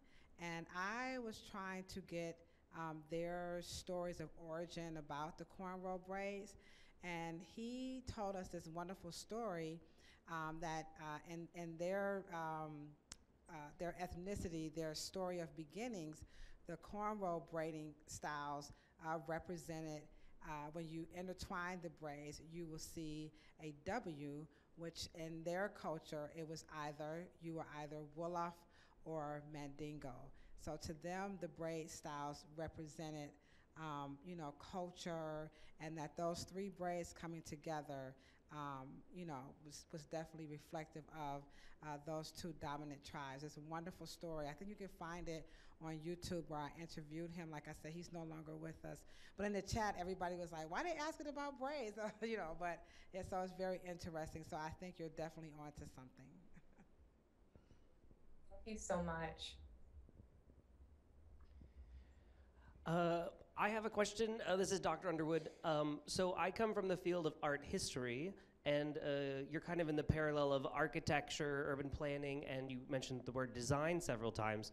One of the things that we have trouble with in kind of pre-modern Africa and connecting to contemporary is sometimes the source, right? Like, where can we cite? Where can we, move?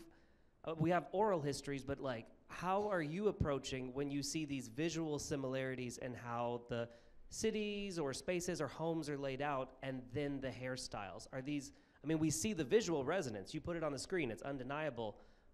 How do you in your field respond when people just say, how do you know it's not a coincidence? That's really interesting, and it's a good question. So regarding that, I won't say limitation. If I had an abundance of time, I would be able to do and research this all day. There are gaps within my understanding that I would love to get, like oral histories and geographically specific information, like from the continent, from the people who are living here and doing the hair and building, that I just don't have access to in the same way that I'll have access to like these books right here, or some things that I can find online given where I am. What I will say for people who say that there is like, what is the correlation, or what is the evidence? To me, I don't know, for some that, there's a few different ways I want to respond. In one way, for me, I don't need for them to understand within cornrowing, and as more research that I do in like history of cornrows and these particular patterns of braiding, they're just so advanced, and it's a true technology that I can only see the surface of. So for those who might say there is no correlation or just, I don't know, I don't know. It's for me, it's something that you can't really explain, or at least where I am right now. It's something that's like a very, like a resonant feeling, almost in a way, if you were to tell me ask me step by step how to cornrow my hair or how to cornrow, I might say, I don't know exactly what you're talking about, but if I close my eyes, then I can cornrow this, especially this part of my hair so well that you would think I had an instruction manual. So to answer that question, yeah, I guess for those who know and are willing to continue to delve in deeper and to have it reveal itself to them, then yeah, but for now, I haven't, yeah, that's my answer for now. Right. Just last. I mean, that's why I'm just asking for your strategies, because for so much, we have the period of colonialism, we have, Africans are not the ones in charge of printing books and knowledge and cementing, so there are gaps, and if academia only privileges that which is citable and traceable, what is getting erased in the gaps? So I was just asking for your strategies. Thank you for those reflections. Yeah, anytime. I find planning, I mean, one could say, who is to say that the way that which we plan now is correct? And just because there's a lot of documentation of it doesn't mean that it's right, even though there's a lot of structures that are in place physically and of course, like metaphysically, but yeah, thank you. Yeah, thank you for your presentation. I think that's great. And as a follow-up to what Dr. Underwood asked, you showed one of the images coming from Sirigu in the northern part of Ghana. And these designs are actually done by females on the walls. And interestingly, all the paint, I mean the ink, the pigment, is out of cow dung and earth colors. So the men will build, but it will take the women to painstakingly do the designs that you see on the walls. And it has a lot of meaning to their culture, as a family, so it brings about unity. So they do the design intentionally, it has meaning. And what hairstylists in Ghana are doing is that they sometimes look at these designs and try to replicate them on the hair. And they give it names. There was one time I asked somebody, what's the name of your hairstyle? And then he said, Akuma Edrio, meaning a cool heart. Just as we see the naming system of African fabrics, there are collaborators back home who will give the fabric names, the same way they do in the salon. You see this hairstyle and they will tell you, this is Pragya, this is that. They will give meaning to it. And so clients will actually go for those hairstyles because of the names, the meaning. And sometimes the hairstyle is even used to cast insinuations. You get it? That's interesting, right? So you have a point. So, and I agree with what Doctor is saying. I mean, Dr. Underwood is saying, because when you go deeper, you know that there are ethnic or like traditional understanding of the design, which contemporary hairstylists will adopt irrespective of the design and then use it in the aesthetic purview. Thank you. Thank you. I will mention one of the insights that I did want, that I'm happy that you brought up in terms of the design element of the outside of the like the compounds in the field of, which I don't even like calling it field, but that's another conversation for another day. Within these professions, especially urban design and urban planning, which are a little bit different, what I appreciate about knowing that women are the designer, or the ones who do the urban design elements of like the outside of the compounds. Within the States, the number of urban designers and urban planners, especially those who identify as Black, are incredibly low, and those that identify as women are even lower. So I really enjoy using these examples just to show what is normal in a different geographic context versus the limitations of representation that are reflected within this specific geography. So people can, again, in a one way representation matters, but again, this history does too. So thank you for your contribution and adding more of that context. I really wish we can go into it deeper. Great, thank you again. Another round of applause for Amber. Thank you all. And it's a perfect segue to our next presentation because in her PowerPoint, Amber actually showed the work of the artist Shani Crow. Shani Crow's work is the focus of the 15-minute video, which is our next presentation. Hold on. I'm pretty exhausted. So this is an episode from Bloomberg's digital video series entitled Made.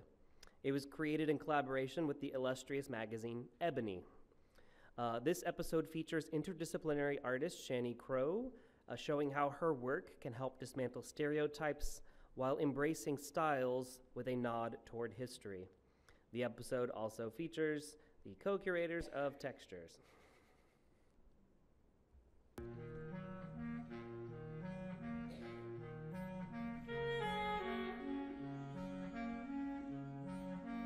I've always been a person who's just been attracted to hair. I like to sit and think and theorize on how I can do something, how I can manifest these visions that I have for braiding, and how I can take something that may seem like it's a line drawing in my mind and apply that to someone's scalp. The passion for creating the work has always propelled me. We are the only culture that has hair that grows out of our head the way that it does. Anyone from the African diaspora is born with this amazingly curly hair that can be shaped into a variety of different ways of expression. My work is hoping to promote Black self-love, and I want Black people to love themselves for how they naturally appear, and also to appreciate the cultural practices such as braiding that our ancestors have practiced for centuries.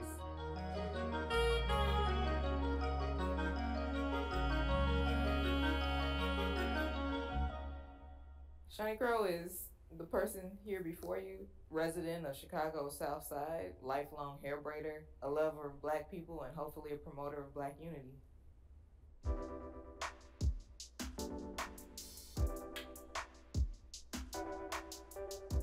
I'm an interdisciplinary artist.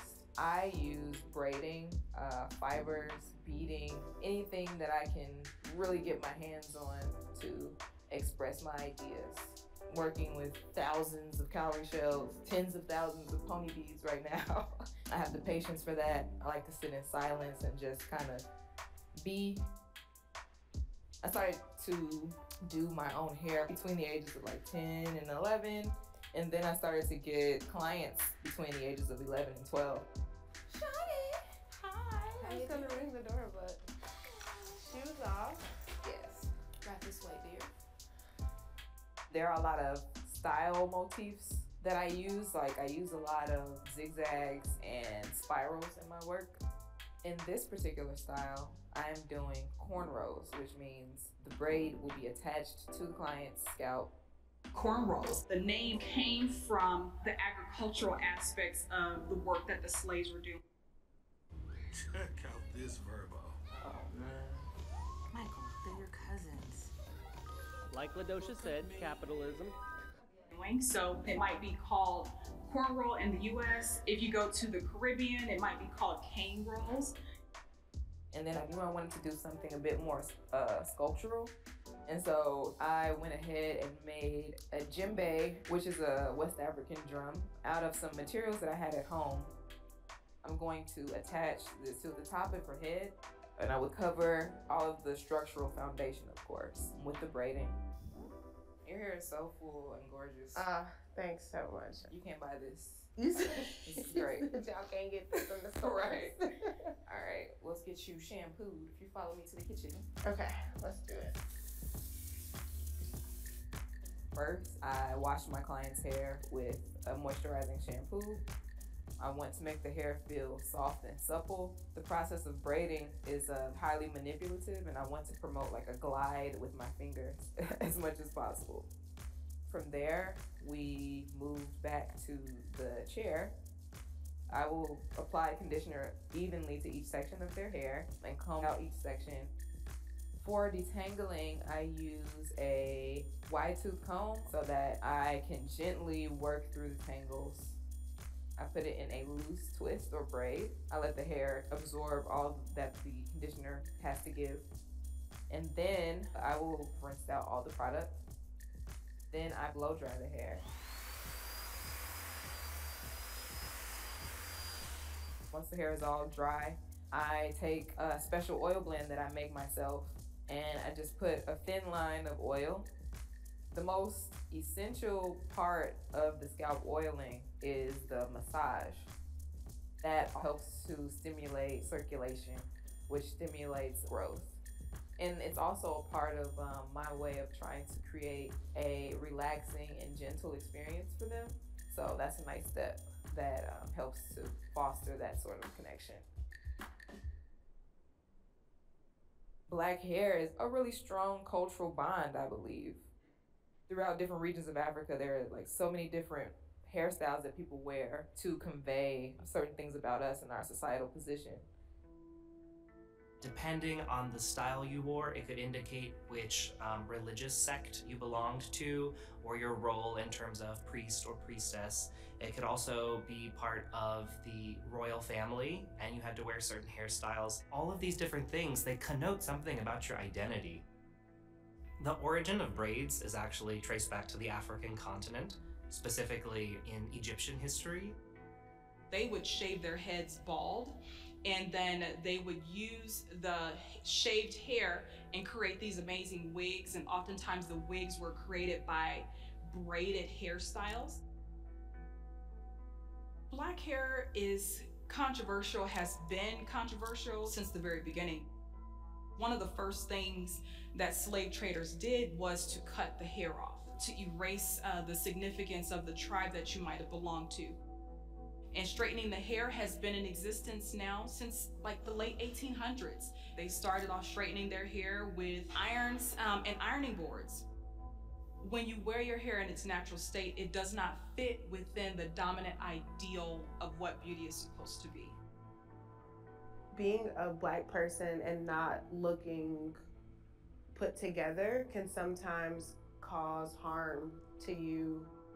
You kind of have all these different assumptions projected onto you. People will tell you, no, you're not about to go to a job interview with braids. Like that, or you're not about to go to a job interview with your hair fro. natural. You better get a weave or press that shit. Yeah. If my job is not to have straight hair, then why is this impacting my ability, my higher ability? During the civil rights movement and the Black Power movement, Black people decided that they no longer wanted to follow the dominant standard of beauty, and so they decided to just wear their hair the way that it came out of their head. More recently, we've had something called the natural hair movement, which started in the early 2000s, and it's been a lot of Black women have been able to use their hair as a means of, self-love, as a means of self-acceptance. Black hair is a way that we show love for ourselves and each other. So I'm glad to see Black people be able to embrace styles that just use their natural hair. So after I oil the model's hair, I go ahead and create the center part. Once I've kind of separated her hair into two sections, I went ahead and roughed out a circle that was about the size of the base of the djembe that I made. In order for it to be balanced, it has to sit in the middle of her head. Once I've established that center circle, I take that hair and I section it off. And then I went back to my center part reference line to create the braid that is in the center of her hair. I then begin to plot out the rest of the part lines. Parting is essential because the parts are the spaces in between the braids that actually define the pattern that you're creating. I'm trying my hardest to get the line as straight as I can. And they're never perfect to me. I don't know what it is. And then I will begin the cornrow portion.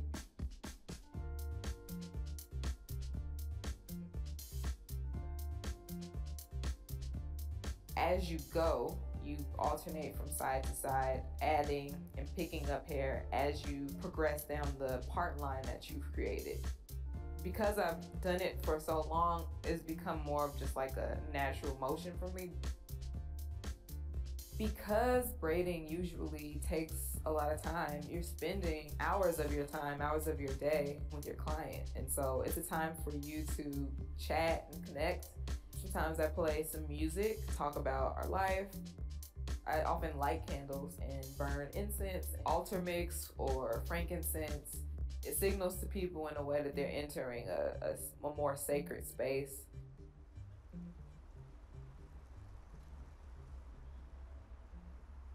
My experience growing up in the city of Chicago has been very formative, as anyone's hometown is. Chicago carries a stigma, especially now, one that has been earned for violence. But my upbringing was totally opposite of that. From the time I was an infant, I was totally immersed in a Afrocentric learning environment associated with the Institute for Positive Education. I grew up surrounded by people who I saw as my brothers and sisters, the people who were my peers. The adults around me were my mamas and babas. It was a very strong community, rooted in the fact that we are people of African descent. My friends and I, we actually established a artist collective, a collective of artists, designers, and educators. We did what we could to kind of continue the legacy and environment that we come from, the ideas of Pan-Africanism and togetherness among Black people. This piece is called Suntress. This is the headpiece that the Egyptian goddess Het Heru wears. She usually represents things that are related to like feminine beauty, kind of like joy. I wanted to take these finger waves and elevate them to the highest possible depiction that I could, which is that of a saint. And so I chose to do the kind of flat sun disk kind of aura. Solange and her team reached out to me to recreate one for her Saturday Night Live performance in 2016. It took maybe like 50 hours to complete just because of the beating. I was sitting in the corner beating, I was beating at her rehearsals, I was beating everywhere. This piece, we may fight, we may have our struggles, but above all, and literally above both of them, there is love. So though we may not see eye to eye sometimes as a people, we can all still at our core see each other as brothers and sisters. These negative aspects of Chicago life, especially Southside life, sometimes do rear their ugly heads. Like, you may know someone who was a victim of gun violence, but the community that I come from still serves as like a full support system that I exist in and thrive in today. I want Black people to be able to trust each other. I want Black people to be healthy physically and mentally. And I want those things to be the foundation for great unity.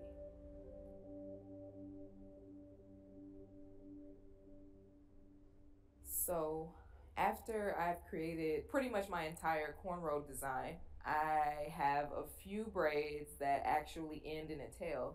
And what I want to do with that tail is add beats to it.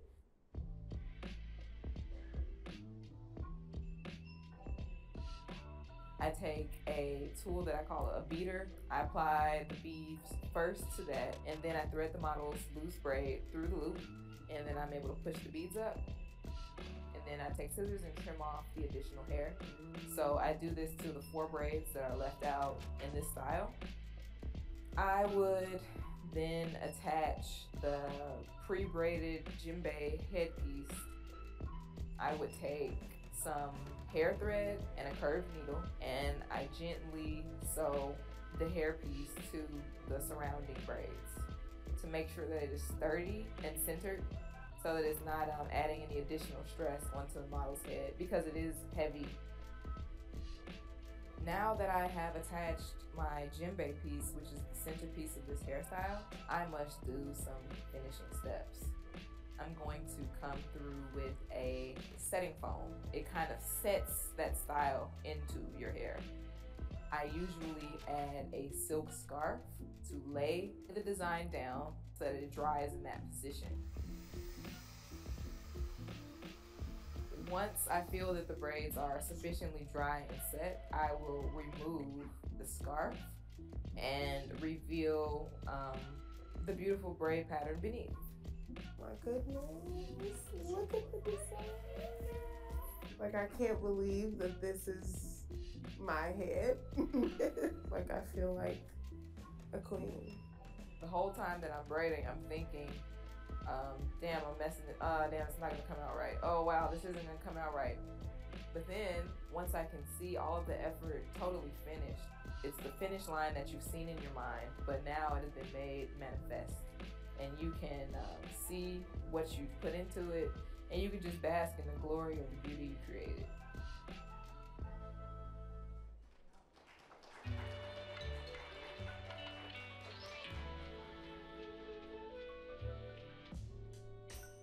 Black people oftentimes refer to their hair as their crown. If you ask, Western society, where's your soul? People point to their chest, right? It's in here. But across a lot of West Africa, you point to the head as the space where the soul rests. It's the top. It's the closest thing to the divine that we get on this side of heaven. The resurgence of braids among Black people for me has been great. I'm glad to see Black people be able to love themselves and to love the beauty in their natural appearance.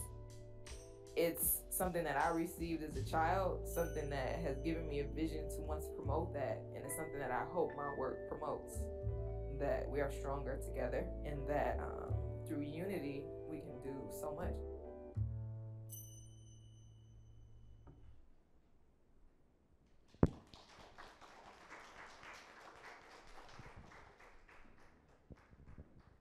We have a few moments that we can take for reflections. If anybody wants to make any comments about the film or might have any questions for Dr. Joseph or I about the experience.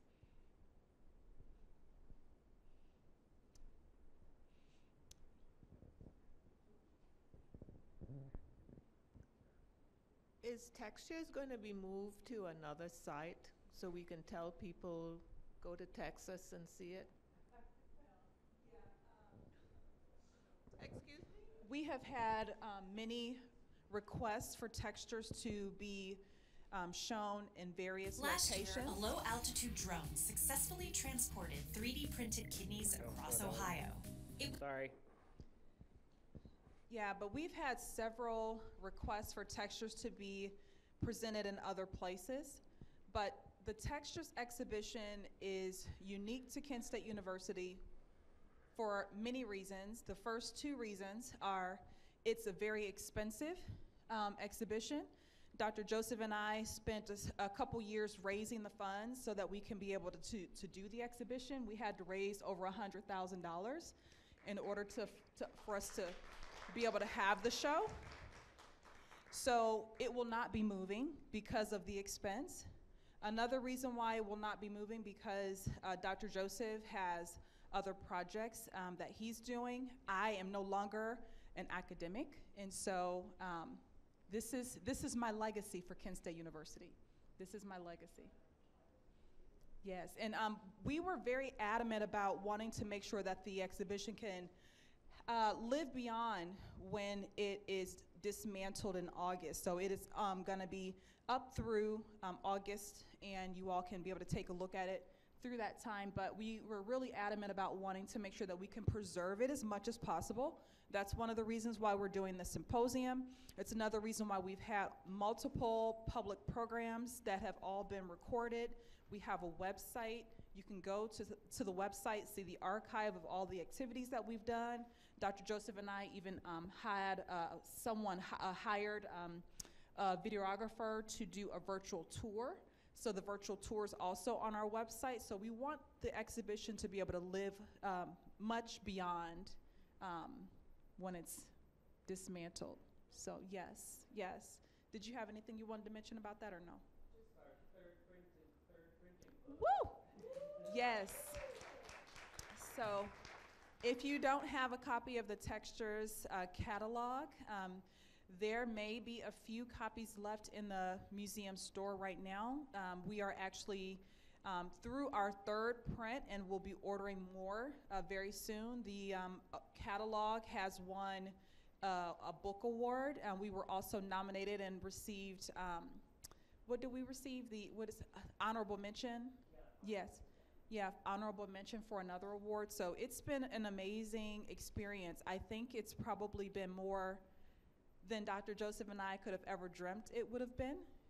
I mean, for us to be approached by Ebony and Bloomberg to be a part of the documentary was just, we were just honored.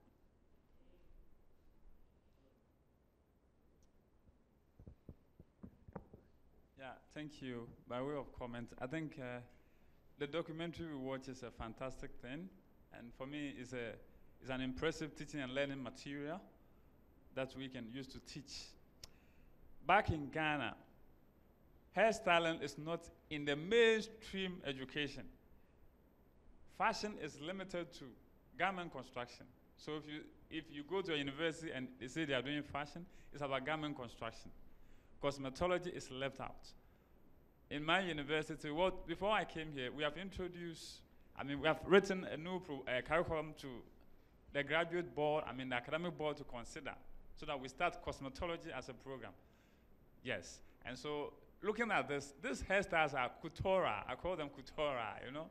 It's one of its kind and really interesting. And so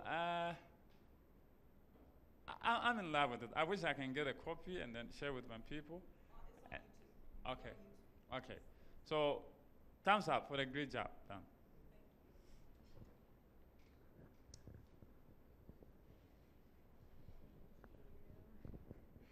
Yeah, I just wanted to say it was really informative to see how, like, the actual process of the hair braiding. Of course, there's definitely many, many different ways to do it, but this video, it was really insightful to see the intricacy of it and, like, just like the labor that goes into it, all the products and everything. It was really nice to see, like, the camera quality was nice, and it was really, like, zoomed in and showing everything. So that was really cool. It was really insightful.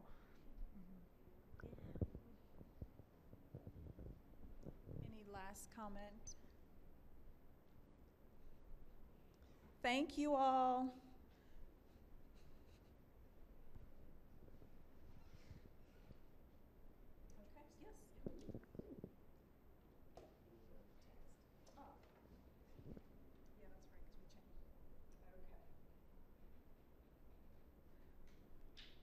All right, our next presentation is actually a very special project that was done by the Links Incorporated, and they have been doing this amazing project for a couple years now.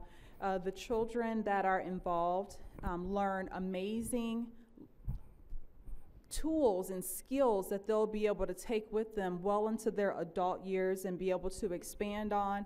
And I just love what the organization stands for and the fact that they have a high concentration on making sure that the children are advanced in various ways. And this was one of the projects that definitely advanced the youth. And so today's presenters are Paula Boris and Gloria Pope. They are both officers of the Kent area chapter of the Links Incorporated, a national service organization. Their youth photography project is called Illuminate, Through the Eyes of the 21st Century African American Child.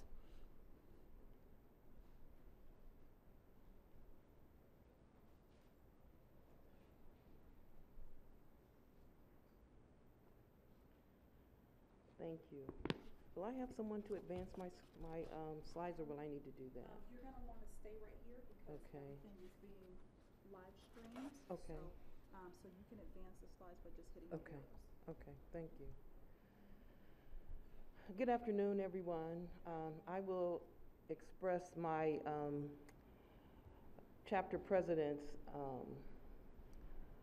sadness for not being able to attend. She had another conflict. We both thought we were presenting at 3, and she had a very important meeting that she had to attend. So she apologizes for not being able to be here. But her name is Paula Burris. She is our chapter president. And I am Gloria Pope. I am one of the founding members of our chapter's youth photography program. The Links Incorporated is a national service organization of Black professional women. The work we do falls under 4 service areas: the arts, services to youth, national trends and services, and international trends. Today, I will share with you our youth photography project, which falls under the arts. In the tradition of Gordon Parks, we encourage participants to capture their communities and specifically to capture the culture of Black hair in their communities. The students were asked to think about critically the subject. What was your first hair memory? Have you ever experienced hair trauma? What is the culture of your school? Additionally, the students were introduced to the Crown Act and where conversations about hair impact civil rights, employment, and discrimination. These images are a preview of the students' work that we will discuss today. As you will see, this group of young people understood the assignment. And these images are part of the exhibit. The students enrolled in the project received professional photography instruction, an 8-week course that included field trips. The students received traditional photography instruction and learned the technical components of shooting photographs, editing, and traditional darkroom development. Additionally, Dr. Tamika Ellington provided students with historical perspective through her lectures.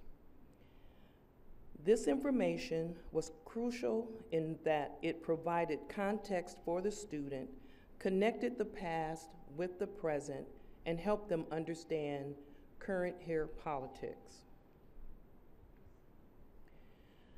This program also included a civil rights component.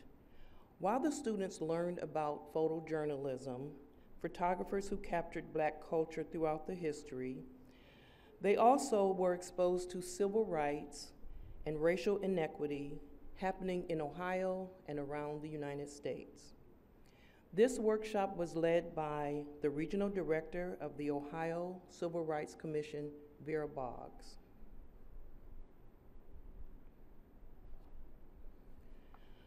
The work you will see presented here represents the efforts of 20 middle school students from Stark, Portage, Summit, and Medina counties.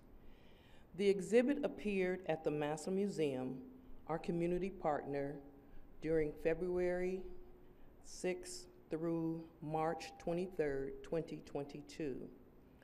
Through this exhibit, the students were catalysts for change in their communities and advocates for the Crown Act, creating a respectful and open world for natural hair.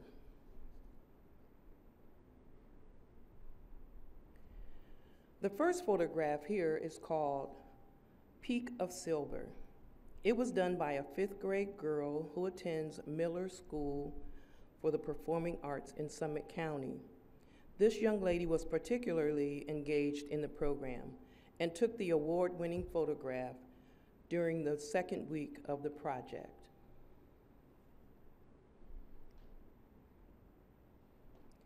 Little Brother Love was taken by a student from Stark County, capturing her siblings kissing the mother's tummy. This photo captures the essence of family, and the angle of the shot highlights little girls with twisted hair. As you can see, these were the things happening in the lives of our children as they captured the world around them. We know in the Black community, hair holds significant space in our lives.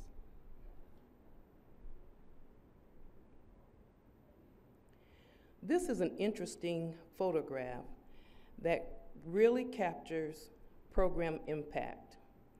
Dr. Ellington lectured about the desire to touch African American hair, authorized or not. The photographer here was replicating a video game image shared during class. The student photographer used the American flag as a backdrop for a woman shocked by the hands coming for her hair. The impact of providing contextual art and history education was very much reflected in all the students' work.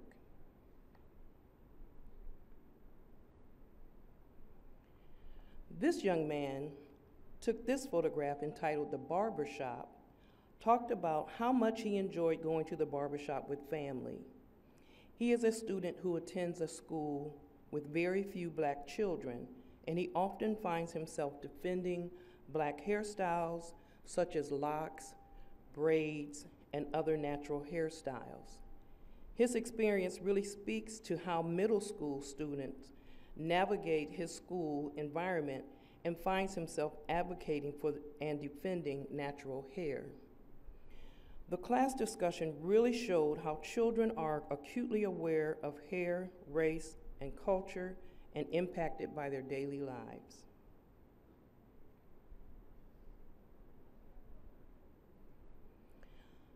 Some of the images were still life photographs, like you see here. The electric hot comb pictured here were interesting for us and really reflect the importance of exhibits like textures in preservation of history and culture. Many of the students had never really seen original versions of a pressing comb with the oven.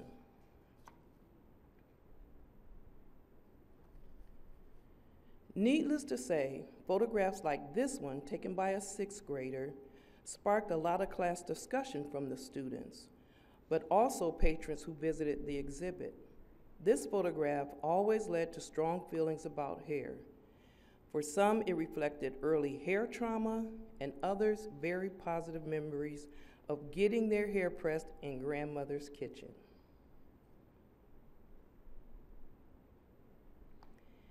These are additional images that were truly amazing and celebrate the diversity of our community. Freedom Flower, third place overall, best photograph, and Bantu, an exceptional photograph incorporating traditional African hairstyles.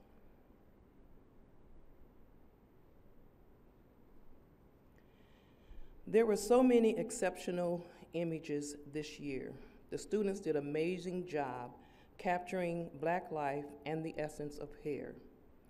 The first photograph is entitled "A Barber's Touch."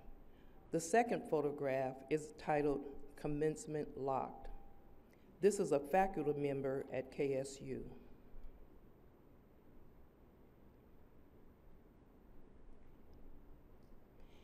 It is important to highlight the reach of the culminating exhibit to diverse groups who come to see the exhibit.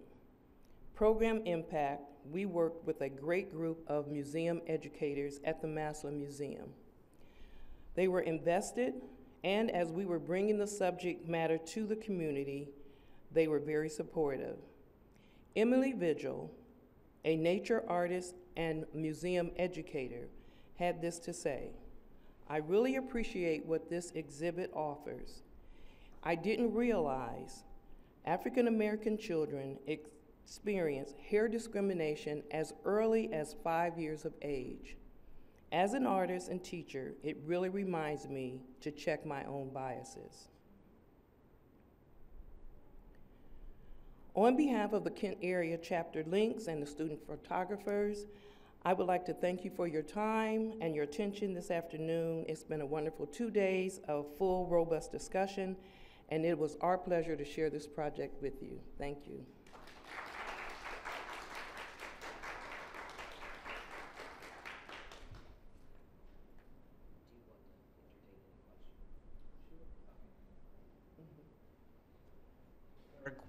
If there's any questions about this in terms of community engagement or student artists or the Kent organization, the Links organization.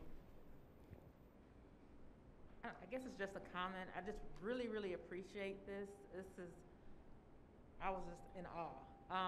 As an art educator, I use Gordon Parks a lot, as well as Lorna Simpson, and in a classroom of diverse learners. And with Gordon Parks, I love these stills that the students were able to go into their community and talk about their experiences.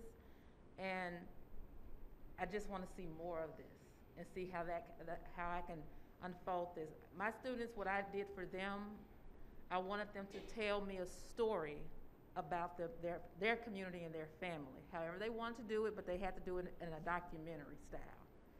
And so we came back. I had a student that, she was from the 5th Ward. They moved to Cypress Fairbanks because it was a better area. But she spent the week there, and she said it just felt like home.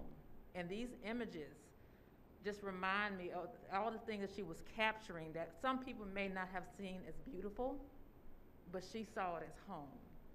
And I love that connection with Gordon Parks, giving these students, these artists, that they may have not have known if you had not introduced them to them.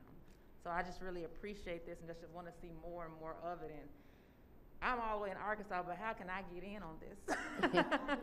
Our instructor was from the Cleveland Print Room, and we had digital instruction. And the students were able to, each photo that they selected for the exhibit, they were able to share their story and the reason why they selected it. The overall theme of our photography program is something that they see in their community that they feel is beautiful and something that they would like to change. And so that was the premises of our conversation, but they all had an opportunity to share.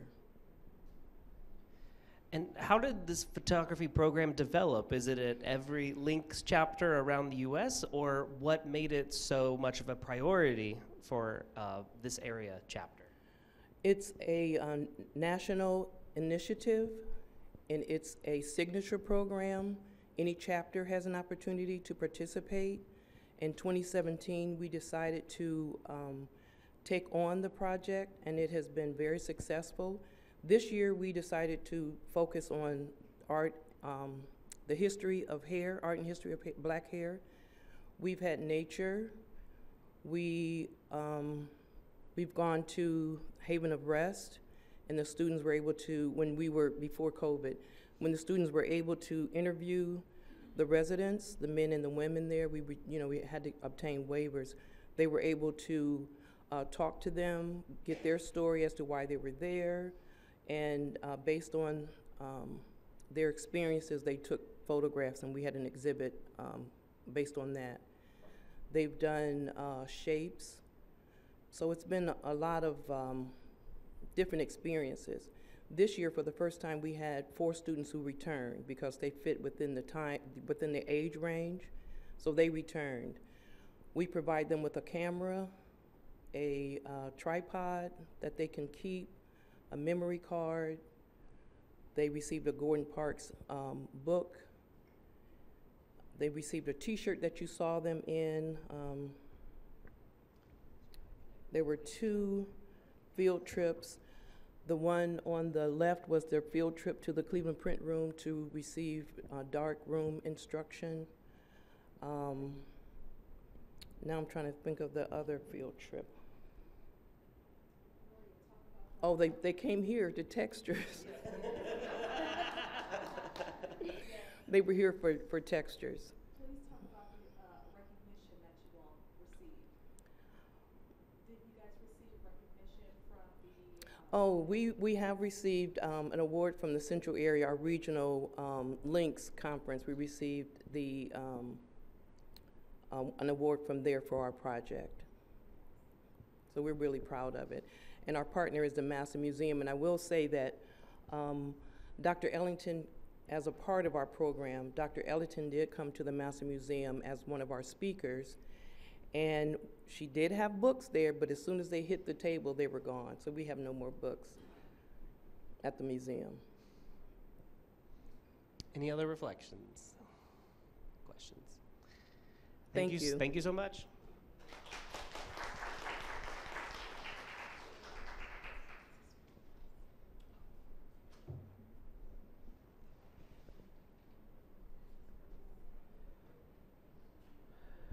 Well, thank you all for your attentive participation in the second afternoon of events. We're going to adjourn for a gallery break.